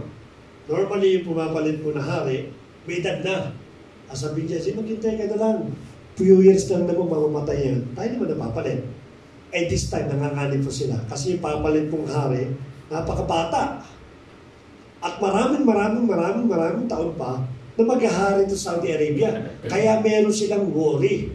Bakit? Kasi po, yung gusto nila hindi na mapapatupad. Dati ito, mabubuhay ito na matagal. Diba normally mga hari dito, ilang taon na 5 years, 6 years, maximum natin 10 years, naman sa tandaan. Pero ito, bata pa ito, 30 plus po ata ito. Magtatagal pa ito. Ito rin ang plano ng kaaway. Itong mga Gen Z na ito, which is umiidad lang ito ng 20 to 25, Pag ito nakakilala, patay tayo mga demon, mga evil spirit. Marayo o mararating ng mga taong ito. At alam nila, pagka mga Gen Z nakakilala, ang gagawin lang po niyan is, what? Mas lalong energize po yan. Kaya nga, madalas nga sa mga evangelism, ang tinatarget po, itong mga kabataan na ito. But even though, na malaki magagawa simbahan, napaka-challenging itong Gen Z ito, na generation. Why? Nalulong na po ito sa technology. Nalulong na po ito sa media. Nalulong na po ito kung saan-saan pa. At iba po ang pangangatwiran ng mga Gen Z ngayon kumpara po nung araw po. No? Ngayon po, yung po mga anak ang nagagalit sa nanay. Ang pinagagalitan tatang tatay. Na? Mali yata ito. Yan ka na naman, nakialam ka na naman, nay. Dapat pa alam ko yan. Pas matalino kami sa inyo eh. Iba na po generation po ngayon. Kaya yung battle po ng pag-share ng Word of God, normally po, kung tatargetin po natin ito, hindi po ito basta-basta napapasok. Kaya nga po dapat po, may board din tayo minsan. Anyway, dito sa Saudi Arabia, meron na gumagawa po niyan. Yung pong campus crusade. Ang tinatarget yung mga high school. Yung po talaga, nag-i-implant po sila ng mga estudyante in order to magkaroon po ng crusade. Noong araw po, kaya hindi po ginagawa namin sa amin for school. Kami po, bagamat may spirit evangelism po kami, may campus crusade din po kami sinasamahan. Doon po kami sa mga campus, hindi lang sa eskwelahan po namin, but rather sa mga different school, pinapasok po namin po yan. At napakahirap po ng experience pagdating po sa mga kabataan. Dito po dapat tayo magbuhos po ng panahon, especially sa ating pong mga anak. Sabi nga daw po, the greatest things na pwede mong ibigay sa anak mo, yung iyong pananampalataya. Kasi pag yan ang naibigay po natin, wala pong sinabi yung lahat ng kayamanan na ibibigay po. Kasi maubos, pero yung pananampalataya, dadalhin po niya hanggang sa paglaki po niya. At manganganak po yan doon sa kanyang mga apo, sa mga anak, at sa mga henerasyon na darating po. Normal yan po yan. Wala pong response po yan. They don't involve in a religious matter or religious subject. Pakikinggan ka out of respect dahil may edad ka, but definitely no response at all. Pumasok po sa kanang tainga, lalabas na po yan. Kaya pag tinanong mo, wala pong nakuha. So paano natin i-deal yung mga Gen Z o yung mga Alpha? Una-una, be like them. Kahit nang magbuka kang totoy-totoy, magbuka kang parang bonjing, kinakalangan, ibaba mo yung level mo doon sa level nila. Hindi ka pwedeng seryoso dyan. Sabihin mo na anak mo yan, huwag mong gamitin yung pagiging magulang mo para pwersahin mo yung anak mo, natanggapin po siya. Maaari, no? Posible na yan po ay sumunod sa iyo at sumama magsimba. Pero the moment na yung kanya pong reason kung bakit po siya sumama, because napwersa mo po siya, hindi tatagal yan. Pag alis mo, back to their life yan. Hayaan mo silang magkusa. Paano po yan? Kami po natin, maging tayo po ay katulad nila. Nung ako po yung unang ministry, nung ako pinapunta ng Cavite, the first ministry po doon sa Cavite, actually may ministry po bilang advance party. Kami po yung tiga-punas, tiga-linis ng instrumento, tiga-tiklop, tiga-alatag ng bangko. Then pumunta pa ako ng Cavite, na-promote po ako doon, pinahawak po ako ng teens. Pinahawak po ako ng, ang tawag nila doon? Youth. Pinahawak nila ako ng youth ministry. No? Normally yung youth po namin, starting from 12 years old hanggang 18 years old. At nung nawakan ko po yung youth, dalawa po doon kapatid ko. No? Siya po yung kasi magka-church kami. So dalawa lang automatic ang aking pong kapatid. Tapos, yung isa po doon is anak nung pastor, nung kaibigan ko. So tatlo na sila, may attend din ang tatlo. Plus yung isa ay kadikit nung aking mga kapatid, kaya apat na yan. Pero I started for the youth, 8 po kami. kasama na yung anak po ng head pastor ko.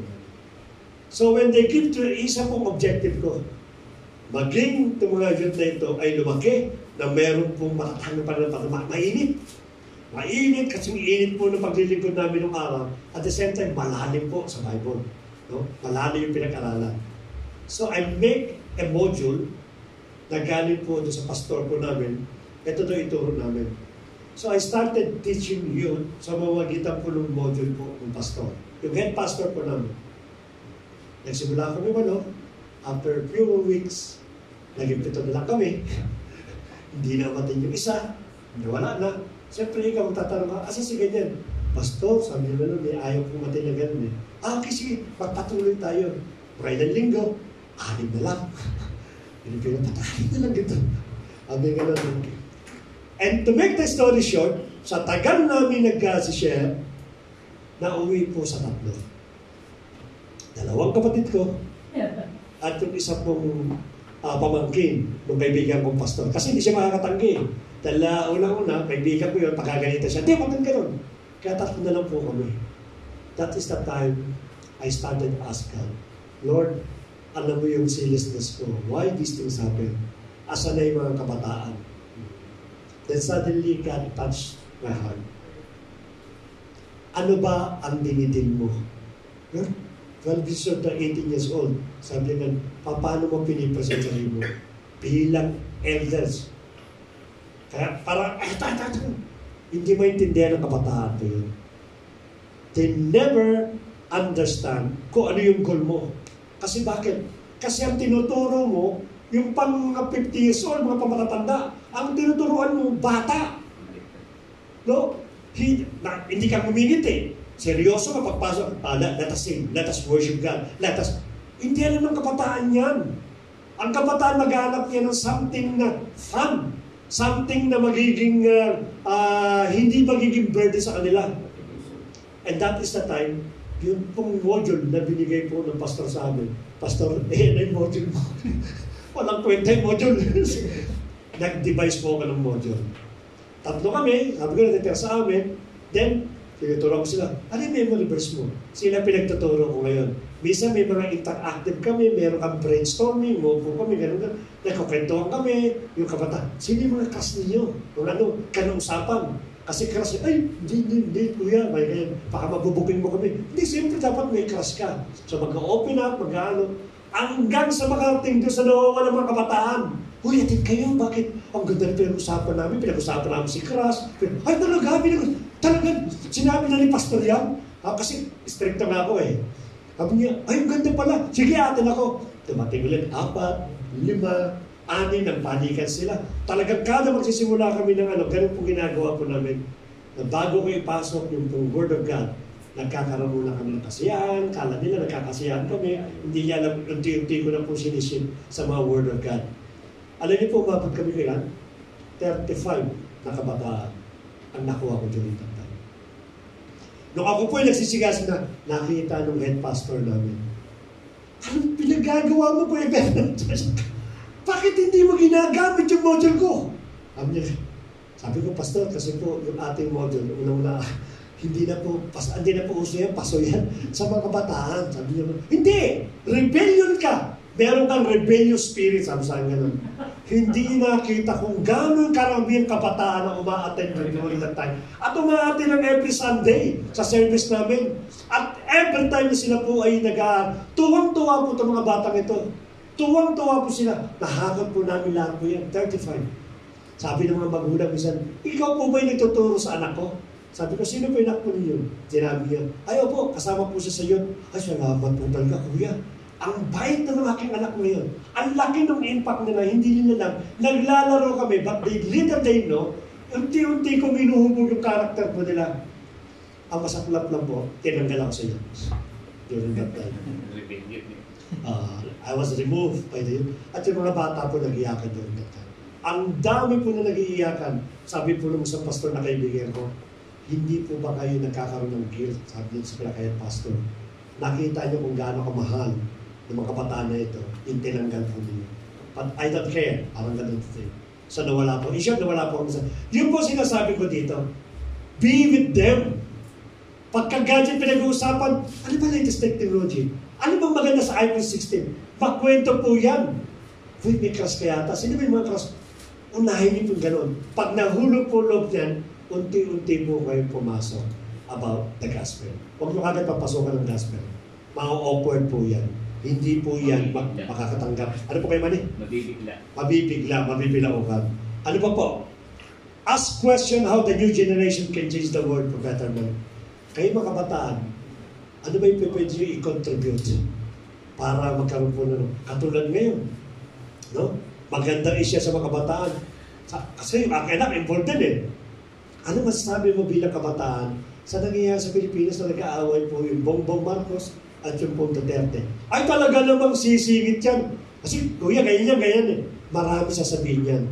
Ngayon, mo, ano ba pwede mong gawin bilang isang kabataan para magkaroon? Mag-iisip po yan. Pag nag-isip ka at sumagot yan, that's the time you introduce the gospel. Alam niyo po, marami pong kabataan sa Biblia rin, katulad ni Timothy. Napakalaki ng impact mo sa buhay po ng kanilang community. Bata pa po ito. Ang sabi nga niya, yung kanyang pastor si Pablo, ang sabi po niya, ay bata po ako, hindi ako pakikinggan ng mga elder namin sa ano. Ay, hindi. The moment na tumayo ka at sinabi mo, pakikinggan ka nila. Ang laki po na naging impact po. Bakit po? Kasi binigay po ni Timothy yung kanyang buhay sa atin po, Panginoon. Now you're trying to shift now to the gospel. Huwag po natin pilitin yung mga kabataan na ganito. Tell your life when you are same age with them. Alam mo nung kabataan ko, dahil rin crush. Talaga po, kuya, upo marami yung crush. Kasi kung doon sa mga kabataan natin, katulad ng edad ninyo, yung mga crush eh. Ikaw, marami ka. Opo, marami din na. Nahuhuli mo yung loob nila. Nagkukwento sila, nag-open up sila, hindi mo alam, kinukuha mo na yung pagkakataon na makapag-share ng Word of God. Dapat po maging attractive yung atin pong binibenta sa mga kabataan na ito. Then, share the gospel. Pag nagawa mo attention nila, yun po ang pinakalang po. Unang po niya, talilipat po natin ibang muna. Paguli po. Ano po? Gospel. So yun po ang ating pong sharing ng ating pong gospel. Ipopost ko po ito, gagawin kong libro para po magamit po ninyo sa inyo pong pag-share, sa inyo pong mga mahal sa buhay. So we can open for the question and answer. Kung may question po kayo, may answer o may additional kayo, pwede po natin ma-entertain sa oras po na ito.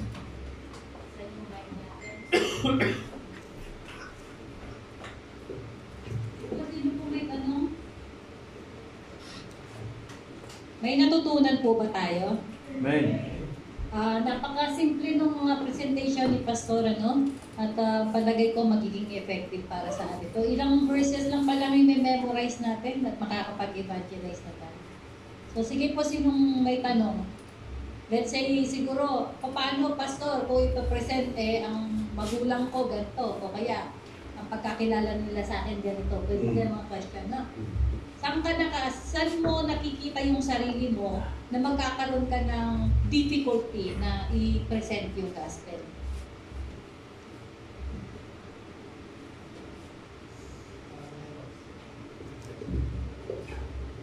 Para masagot ko.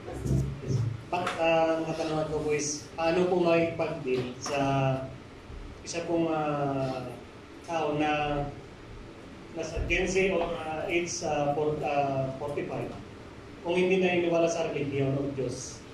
Mga 80s, mga 80s. Alam niyo po, sa pag-share po ng gospel, may mga 80s talaga mahirap paniwalaan kasi yun ang kanilang paniniwala. In fact, marami ngayong mga kabataan ang maganda lang tingnan. Nakikiyahin nyo, but actually in 80s talaga mismo is a different thing when dealing about the gospels. You continue sharing the gospel, but the most important po dyan pagka-80s, you have to talk about the God mismo. Ang pinakanan po dyan. Kasi nag-evangelize ka, pero iba na kasi hindi. Kaya hindi ko sinama po yung mga 80s eh. Pagka-80s, iba po approach talaga. Kinakalangan i-present mo na merong Diyos. Scientifically, historically, at ano pa isa, mathematically. kasama po natin. Yun po muna kung pinakano po dyan. Kaya hindi natin sinama. But definitely, pagka-atheist kasi when you presented to Romans 8:23, 6:23, isa lang sasabihin po nila yan, we don't believe the Bible. Hindi na ako naniniwala sa Diyos. Bakit mo ipapresent? Meron akong nakita siguro magandang example yun. Ang sabi niya, atheist, no? Hindi ako naniniwala sa Diyos. Kapag ba napatunayan ko na may Diyos, maniniwala ka na. Siyempre, gusto niyang maniwala, di ba? So ngayon, papresent niya. Merong isang, pag may nakita kang painting, anong papasok sa isip mo? Sabi niya gano'n. Di ba, kapag may painting, merong nag-paint nun. So kung may bahay, merong nag-build nun. Sabi niya. So kung nakita mo yung creation, may nag-create doon. So papasok siya sa Genesis, no? Sabi niya nag-umpisa sa Big Bang, blah blah blah. Saan nag-umpisa yung Big Bang? Ay pinag-umpisahan. Sabihin, merong creation. May creation because merong creator. May nangyaring Big Bang because merong prior dun sa Big Bang, merong nag-create. So, ito yung ipapasok natin, yung logic, no? Hindi pa tayo pumapasok sa science, logic pa lang. So, pagka sinabing science, brief lang, no? Ang sabi, in the beginning, God created the earth. And kumbaga, sinasabi, pinapasok doon yung time, space, at saka matter. So, God is outside the time, outside the space, and outside the matter. So, hindi mo mailalagay yung matter. Kumbaga yung Trinity, papasok na agad doon eh. So, sa ibang po natin siguro pag-aralan yun. Kasi iba ang dealing sa mga atheist, pero maiaano mo siya scientifically dun sa first 10 sentence, in the beginning, God created, blah, blah, blah. Pero ito po muna ang ating i-present agad-agad. Kapag nakita mong may tao, merong lumikha sa kanya. Nanay at tatay mo sa nanggaling. Sa nito. So, papasok ka pa rin na may nag-create, which is God. Mahirap po siya. Dagdagan mo na lang, no? Sige. Alam niyo, pagka-atheist kasi, may mga bagay na dapat maibalik nila sa Bible. Halimbawa, katulad ng ito. Pagka siya po atheist, ask them, no? Since mahusay ka sa science, mahusay ka rin sa history, alam mo ba kailan i-declare na ang mundo ay bilog? Alam nila yan. Sabihin nila, it was during the, let's say, during, kaya yan yung philosopher na si Aristotle. Kasi during that time, the Roman Catholic, ang kanila paniniwala, the earth is flat. Kasi pag nakita mo daw yung dagat, sa dulo daw ng dagat, meron daw parang bangina. Yun ang naniniwala sila. Because no one can see the shape of the earth. No, sasabihin po yan. Kung siya po ay matalinong 80s, sasabihin niya, 14th century parang gano'n, hindi ko matanda kung anong year po yan. And it was during that time, nung pinatay po yung nakadiscover ng the earth is round. Sapagkat nakadiscover po siya ng telescope, Aristotle po yun eh. Nakadiscover po siya, at recently lang yung kay Columbus. Kay Columbus kasi expedition. Pero sa kanya kasi scientifically pinurog niya, at dahil doon napatunayan nga po that the earth is round, at yun po ay against sa Roman Catholic. Ang ginawa sa kanya, biligtin po siya, pinatay po siya. Dan pasok mo, did you know 2,000 years ago the Bible declared that the earth is round? Are you believing? Sa book of Isaiah, the Bible declared the earth is round.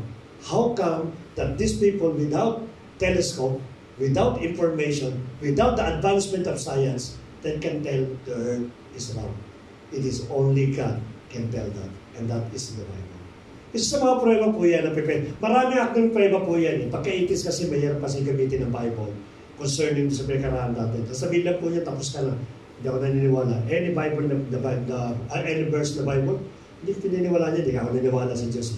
So you have to bring them into their attention about science. Kaya ibang subject po gagawin po natin pagka-80s. Meron pa po ba? Palagay nyo, Yung mga taong mapanghusga, di ba, no? Yung Okay, sabi nga pasok na, to see is to believe muna. Ano mga ipapaliwanag na ganun? Oo, di ba? Yung mga pilosopong ganun tao. Ayun. to see is to believe daw. Ganun din no? Paano ko maniniwala dyan? Gusto ko munang makita yung impyerno, makita ko ang langit. Di ba? Tama po yun. Normally, yan po yung mga pilosopo at mga kinalaman sa pinakano. Pagka ganun po pinakano, babalik ulit natin. Huwag natin gagamitin yung Bible. Kasi to see is to believe, yung pinakano po nila. Sabihin mo sa kanila, do you believe na merong wind o may dumadami sa anong hangin? Of course, nararamdaman ko yun eh. Patakikita mo yung hangin o hindi. Kaya mga lugar, walang hangin. Kasi hindi ka naman nakikita eh. Diba? Ngayon kung nararamdaman mo siya, at dahil nararamdaman na, niniwala ka, definitely you will feel that there's something na mas makapangyarihan sa pinakadon. So, hindi po tama po yung to see is to believe. Because ang hangin po hindi natin nakikita and yet you believe na meron pong hangin. You feel, nararamdaman natin. Tama, nararamdaman po natin. Parang ibabalik mo na sa kanila yung mga ganung bagay na pinakaano. Pero marami kasi yan. Pero wag po yung, bakit? Yung hangin ba, nakikita mo? Hindi. Ayusin po natin. Gusto mo na makita yung langit sa impyerno? Naiinit ako yung makikita mo. Kasi mainit ang ulo mo. Sabi kong kagad. Bakit? Yung hangin ba, nakikita mo? Di ba? So, lagi po tayo kalmado. Pag medyo yung breathe in, breathe out, breathe in, breathe out. Kala sa Jesse ko yan, sige, gusto makita yung perno, magpakamatay ka na kayo. Diba? Tapos bumalik ka, sabihin mo sa akin kung totoo o hindi. O kaya di po ba, nararamdaman mo bang malamig? Nakikita mo bang may lamig, di ba? Para hangin Kaya na pas, naman. di ba, si Panahon, Thomas, malamig. Thomas kaya sinabi niya yun, Thomas chooses to believe. So ano nangyari sa kanya kapatid? O di ba nagbigti? Di ba? Kasi nagano'n ang pagkamatid ni Thomas. Si Thomas, nung nakita niyo yung si Thomas yung nakita niya, pinasok niya yung kamay niya. Si Judas yung nagbigti. Si Judas. My Lord and my God, sabi niya. Kaya ka naniniwala dahil nakita mo. Mapalad ang mga taong hindi nakakita pero naniniwala. Yun, pwede mong gamitin yun, di ba? Pwede rin Yung yun. verse na yun. Sino rin ito may problem mag-share sa kanila pong family? Ano pong dahilan kung bakit po? Kasi po, ang inano po kasi nila, yun po yung inano na religion, ano po kasi sila eh. Talagang naniniwala sila na Catholic. Pero kasi pag inopen ko na po yung the last week lang kasi ito nangyari. Pag siguro sa bugso po talaga ng damdaman, hindi ko po, paano ko po i-handle na sabihin na mismong sila naniniwala sa 10 utos, kahit man lang sa Diyos, hindi nila matanggap kung totoo. Kaso lang po marami silang sagot. Paano ka nga naman daw magdadasal kung wala ka daw kaharap ng tao? Kaya yun doon po nahirapan pa. Kung paano ko sila i-handle, paano ko i-explain yun? Kasi yung masabi natin, dapat you have to control the conversation. Pag hindi mo siya kontrolado, maraming ipapanganak yan. Bakit kayo ito? Bakit kayo? Bakit? Maraming bakit. Ang target lang talaga natin is to present the gospel. Maaari siguro siya magtatanong, bakit kayo? Paano kami mag-ano? Ay, sagutin mo siya. Actually, hindi ko po alam po yan. Ang alam ko lang po talaga, yung sinabi po sa Romans chapter 3, na tayo pala yung makasalanan. Babalik mo ulit doon. Yun ang pinakano. Kasi pag sinabi mong gano'n, sasagutin mo siya. Hindi kasi dapat ganito ka. Marami na yung mga anak. Ang target talaga natin is about the gospel. Huwag tayo masisway doon sa ino-open nila na subject. Hindi nang sabi ko, avoid na matangay tayo doon sa mga subject na ino-open po nila. Or else, magdidire-diretso na yan. Marami na sisingit, marami ibang question, ibang tanong, ibang answer, question na naman. Balik mo lang kaagad. Halimbawa, kung sinabi po na paano kami mananalangin ng wala kami nakikitang presentation, kaya ka nananalangin ng ganyan. Ay, ganun po ba? Pero kasi po sabi kasi sa Romans chapter 3, verse 23, lahat daw po tayo nagkasala. Swim po agad doon. Nangangahulugan po, kahit ano pong gain po ninyo, ikaw at ako po nagkasala po tayo. At ang bayaran ng kasalanan po natin, kamatayo sa impyerno. Doon po agad siya, iyan. Ngayon kung ibabalik niya ulit, hindi ganun eh. At pabayaan mo siyang sumagot ng ganun bagay. Ano po ba masabi po sa inyo? Hindi, magpapaliwanag siya. Balik mo ulit sa gospel niya. Ang pinakano po. Huwag mo siyang kukonten. Kasi normally, Ang problema kasi pag kamag-anak natin, baka natin mag-freak out. Kasi kamag-anak, pamilya eh. Diba? Ano na nga kayo? Ano pinaka? Huwag natin sasakuhan. Si Boy may experience po dyan. Sinipa sa chatroom yan eh. Ng kanila pong ano. Bakit? Kasi pinresan niya kasi yung idolatry kagad. Opo. Diba? Hindi po maganda. Huwag po munang mainit na antimano doon. Kailangan maintindihan muna na tayo'y nagkasala at ang kabayaran ng kasalanan ay kamatayan. Ito yung kamatayan spiritual at saan ka pupunta pag namatay ka? Sa impyerno. So, syempre, may takot ang tao magpunta sa impyerno. So, doon po muna tayo. Kasi pag pinasok natin agad, yung mga hindi na yan, hindi ka na niya pakikinggan. Kasi pinaniwalaan niyang Diyos niya yun eh. Mula kabataan, Diyos niya yun eh. Kahit sa Bible po, ibibigay ko sa inyo yung mga verses, mismong nila, hindi maniniwalang ang kanyang sinasamba ay hindi Diyos. Kahit na, marami po yan, pwedeng sige, promise ko, bukas po i-forward ko sa GC natin. Marami po yan patungkol sa mga rebulto na kapag yan ang tinira natin, sigurado. Pero laging may sagot ang Bible.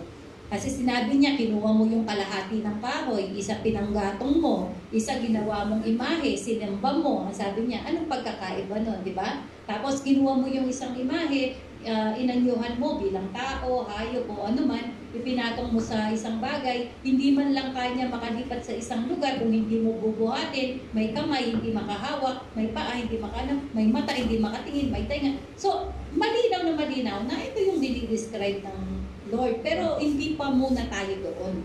Dadating din po tayo doon. Maganda example ba? Pagka may question din.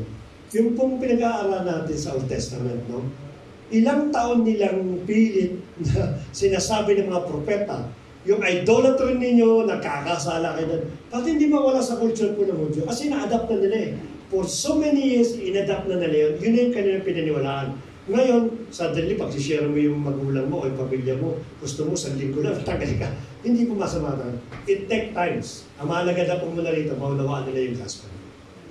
Marami pong mga Christian na sinasabing Christian na sila, kumbaga, nag-pray na sila ng acceptance, sila yung nakaka-church na, uma-attend na, nag-i-invite na sila ng mga Bible study sa bahay nila, pero yung rebulto nila nandoon pa din. So, wag po natin, hayaan lang po muna natin dyan kasi mismong ang salita ng Diyos, kakapakinig, malalaman nila na totoo pala, eto pala nandito sa Bible. At saka, ang kapangyarihan ng banal na Espiritu, ang siyang magbubukas ng kanilang mga mata sa mga bagay po nila. Okay? Meron pa pong tanong? Ako pas, yung question ko is about sa mga believer na they believe in the oneness. Katulad ng mga M at ng mga Jew. Kasi sila, dinidefine nila yung belief natin of the New Testament. Because they always told me that we have a different belief. Kasi nga, fraud daw yung belief natin dahil binago daw natin yung Old Testament. And the real faith is the Old Testament. So ngayon, ang justification ko po about dun sa gospel is yung for audience. Hindi sila naniniwala dun. Hindi sila naniniwala na yung, kasi ang always nilang sinasabi na yung daw apostles natin na nag-justify ng gospel, nagko-contradict daw, sabi ng mga scholars nila. So paano ko po i-input yung belief natin na ma-enlighten sila that because aside sa we believe na ang salvation natin is through Lord Jesus Christ because He is the perfect atonement kasi for sure, ito pong mga oneness, they believe in works, hindi po by faith. So yun po yung gusto kong malaman kung paano ko i-expound yung gospel na maintindihan nila. Sige po, magandang tanong po yun. At ang question kasi, about the Old Testament, yung kanya pong veracity against the New Testament. Una-una, every time that they saying about the Old Testament, let us inform them na hindi namin binabaliwala yung Old Testament. In fact, pinapractice din po namin because ang Bible po namin is composed of the Old and the New Testament. At ang problema kasi din sa mga iba, katulad na limbawa ng oneness, marami din po yan, iba-ibang klase po pananampalataya. At meron silang punto talaga. To be honest, meron silang punto when it comes about the Bible translations. No? Kasi hindi natin pwede sabihin hindi. Kasi una-una, in fact, yung NIV, they already removed the version of the NIV. Hindi na sila nagmamanufacture niya. Pagkat marami nakitang error po doon because of the translations. But let us remember, sabi na sa kanila, na yung mga pagkakamali sa Bible does not quantify na ang Bible, hindi po siya 100% the Word of God, yung veracity. No? Talagang anin po natin po yan. Kasi po, we have to remember also that the issue about the mistake is, unang alamin po natin kung yung mistake. Kung ano yung sinasabi po nila. When it comes about the oneness, yung pong pag-iisa po yan, then we can use the Bible. No? Kung ano po natin, sabi po natin, may mali nga yung Bible po ninyo. Then give me the name of the Bible na pinaniniwalaan mo, yun ang gagamitin po natin. Yun ang paniniwalaan natin. Madalas ko pa napapakinggan sa mga preacher. When they're talking about the different, even sa mga no? Different versions of the Bible, they don't believe it. They just only believe for the King James Version. Okay, let us focus for the King James Version. Kung yun ang pininiwalaan mo, yung KJV, dito natin kuhain ngayon. Ano ngayon ang question mo sa KJV? Kasi yung KJV po, kahit sabihin pa natin ngayon na word by words, at medyo may pagkakaiba doon sa ibang translations, when it comes about the Trinity, nasa KJV po yan. Hindi na pwedeng pasubalian yun. When it comes about the reality of the Lord Jesus Christ, ano doon din po yun? No, minsan kasi, they are trying to divert yung issue sa pamagitan po ng mga different version. Katulad na ginagawa pa ng mga ML na nagkakaroon po ng debate. They are always saying na yung Bible ninyo, maraming mali, maraming error. Ang pinakalat po dyan. Sa translation po yun. Then, agree po kayo doon. Sapagkat pag sinabi, hindi, ang Bible namin walang error, madali po tayo mahuhuli po doon.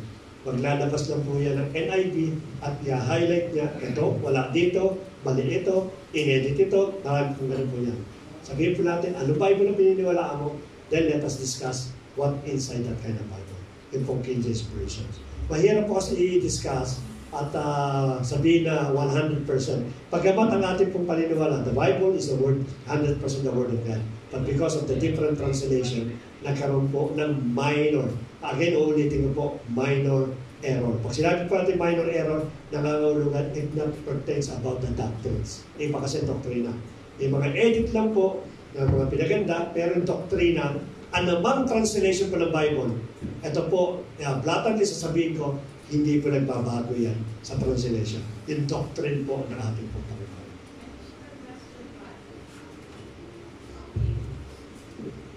Given na yung King James yung dapat ko i-impute para sa kanila as my, ewan ko kung argument ba or, kumbaga sa discussion, ngayon, sa pagiging critical ng mga to, i-criticize na naman nila yung gumawa ng King James because of the life of King James doesn't align on the Bible that ginawa niya. Kasi si King James, alam natin na ang life niya is not holy.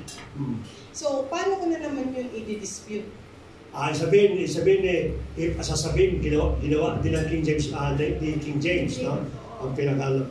To be honest, yung pong King James Version, it is not made by the King James itself. No? Kaya tinawag siyang version, hindi pupunta ako sa question niya. Kaya sa tinawag na King James Version, it is King James who ordered to canonize the Bible. Siya mismo yan. At ang nag-canonize po ng Bible, hindi si King James, kundi yung lahat mismo ng religious group, including kasama ninyo, yung M. Kasama sila dyan sa mga nag-canonize, pinakinggan po nila yan. So nangangahulugan po, ito po, pinili po ito, base talaga sa reality. So, ngayon, kung tatanungin po niyo na yung kanya pong authenticity, yung kanya pong pagiging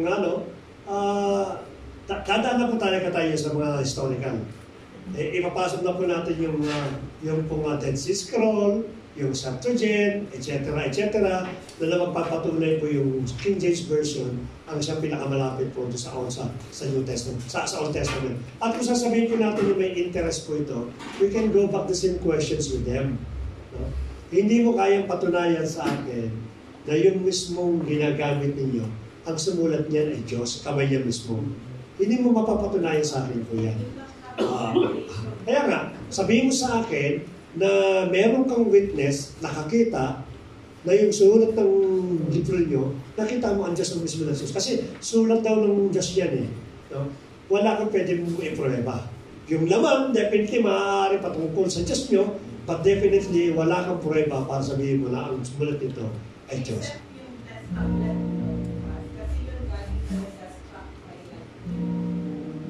Yung tablet na Ten Commandments. Hindi na po makikita. Wala na po yun. Wala na. Oo. Na sinulat. Na siya yung nagsulat. Tama. Tama po yun. Pero nung umakyat pa ulit si para isusulat, si Moses na rin ang nagsulat. Kasi nung nabasag yun, wala na. Kumbaga, binasag niya eh. So, nung bumalik siya sa bundok, si Moses na po ang nagsulat. Kaya hindi natin masasabi na i-present natin ang Diyos ang nagsulat.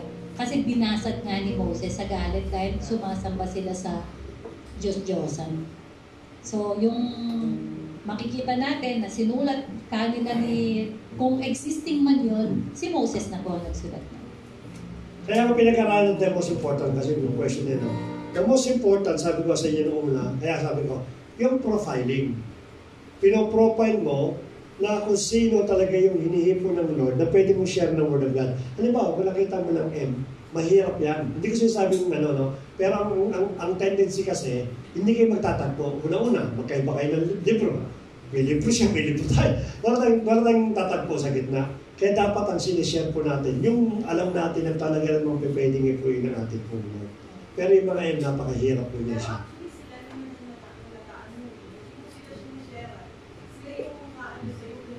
Mga atake, Kasi gusto ka nila ma-convert. Ano yan, experience yan.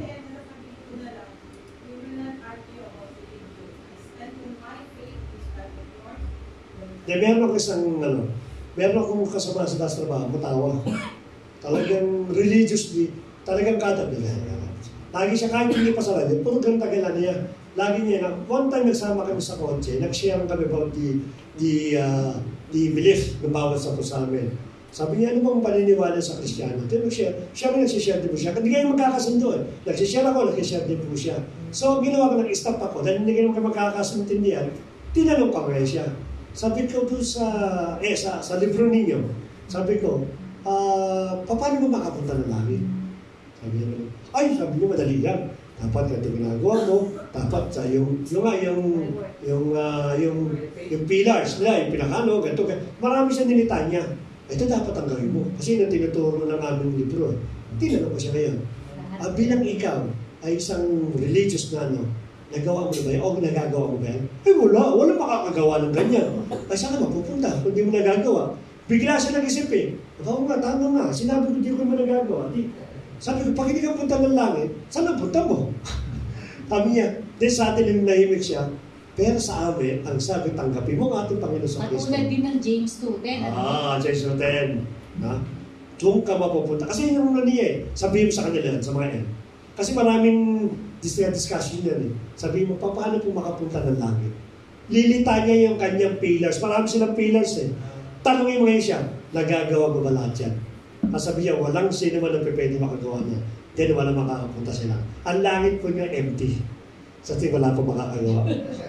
Tapos secondly pass, they believe sa pagdating ng judgment day na darating si Jesus Christ. Kasama ni Muhammad. Nasa kanila yan.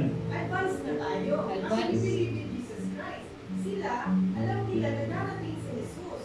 Kasama daw si Muhammad. Hindi ko alam. Sabi ko, si Diyos na lang. Hindi na kayo maniwala sa Diyos ko. Yan. Nasa libro nila yan. So, number 1, profile. Siyempre, number 1, prayer. No? Kasi yung Holy Spirit talaga ang siyang mag-guide sa atin. Sabi ng ipapaalala niya yung mga bagay na narinig natin. So, yung mga verses, maaalala natin yan. Katulad nga ni Ate Danica, naisip niya daw, I am the way, the truth, and the life. Nag-aanuhan sila. Kaso, nahaluan na ng damdamin siya. So, compose lang, talagang ibibigay ng Panginoon through the power of the Holy Spirit, yung mga verses, maaalala natin yan. Ano? At syempre, sa pamamagitan ng Banal na Espiritu, makocompose tayo, yung kalmado ba tayo. Pagkatapos, profile. Naku, medyo, pagka yung tao galit, kakagaling lang nila ng away ng asawa niyo, huwag mong kukulitin. Bakit ikaw murahin nun? Di ba? Matitrigger pa ikaw, magalit ka din sa kanya. So yan, at saka syempre, wag po tayong makikipagdiskusyon, no? Huwag tayong makikipagdiskusyon, lalong-lalo na sa mga revolto nila. Number 1. Yun ang hindi ko tinatouch talaga. Huwag muna, darating din naman yun. Okay? So sige po, at summarize po natin. Ano po yung unang element na dapat may present? Okay. Ano na una? 4 lang yun eh. We are all have sinned. Ano pong verse ang gagamitin? Romans 7:23. 20. Very good. Pangalawa. The punishment of sin. Tama. Ano pong The verse? wages of sin. Romans 6. Very good. The wages Pangatlo. of sin is God outside. Very good. Ano pong verse? 3. Very good. At ang panghuli ay? Ano yung panghuli? God made a way. John 4:16. John 14 verse 6. God made a way. At saka John 3:3. 3:3. Okay po? God made a way. Okay? Sige po, salamat po. Tatapusin natin sa ating pong panalangin. Lord, salamat muli, Panginoon, sa natapos po namin evangelism. Sa darating pong Friday, Panginoon, ay this will be the summary ng aming pong evangelism through the message of Lord God. Makita po namin, Panginoon, at ma-practice namin yung po lahat ng aming pong pinag-aralan. At alam namin, Lord, na napaka-effective po nito, Lord, sapagkat alam namin, Lord, yung aming pong purpose to bring sa iyo pong karya, yung unang-una yung aming pong pamilya, yung aming pong community, mga kaibigan po namin, even yung aming mga kaaway, and the rest ng bawat masasalubong po namin. Give us, Panginoon, the courage, the wisdom, O Lord, the sensitivity of the Holy Spirit sa bawat buhay po namin upang ano man ang i-share po namin, mag-rema po ito sa lahat ng makakapakinig, O Lord. Pagpalain mo, Father God, ang bawat sa Panginoon. At alam mo, Father God, nalaman po namin dito, hindi lang po ito maging knowledge, kundi maging buhay po namin, O Lord God. That in every opportunity na meron kami may evangelize, magamit po namin ito. Ma-practice po namin yung lahat ng aming pong napag-aralan. At naniniwala po kami, O Lord, that your words will not come into void, but it will accomplish according to your purpose. At yun po ang aming pong sinasampalitayan, O Lord. Alam din namin that you're preparing this church, the GTGI, Father God, to expand more, to collect more souls, Father God, upang maibigay po at mailapit sa iyo, Panginoon. Kaya maraming salamat, Father God, sa bawat isa. Patuloy mo pagpalain, Panginoon, lahat ng aming po activities. To you, Father God, namin tinitiwala lahat po yan. Kaya nga, Ama, sa oras ito, we return back all the glory, the praise, and adoration in Jesus' mighty name. Amen and amen. God bless po.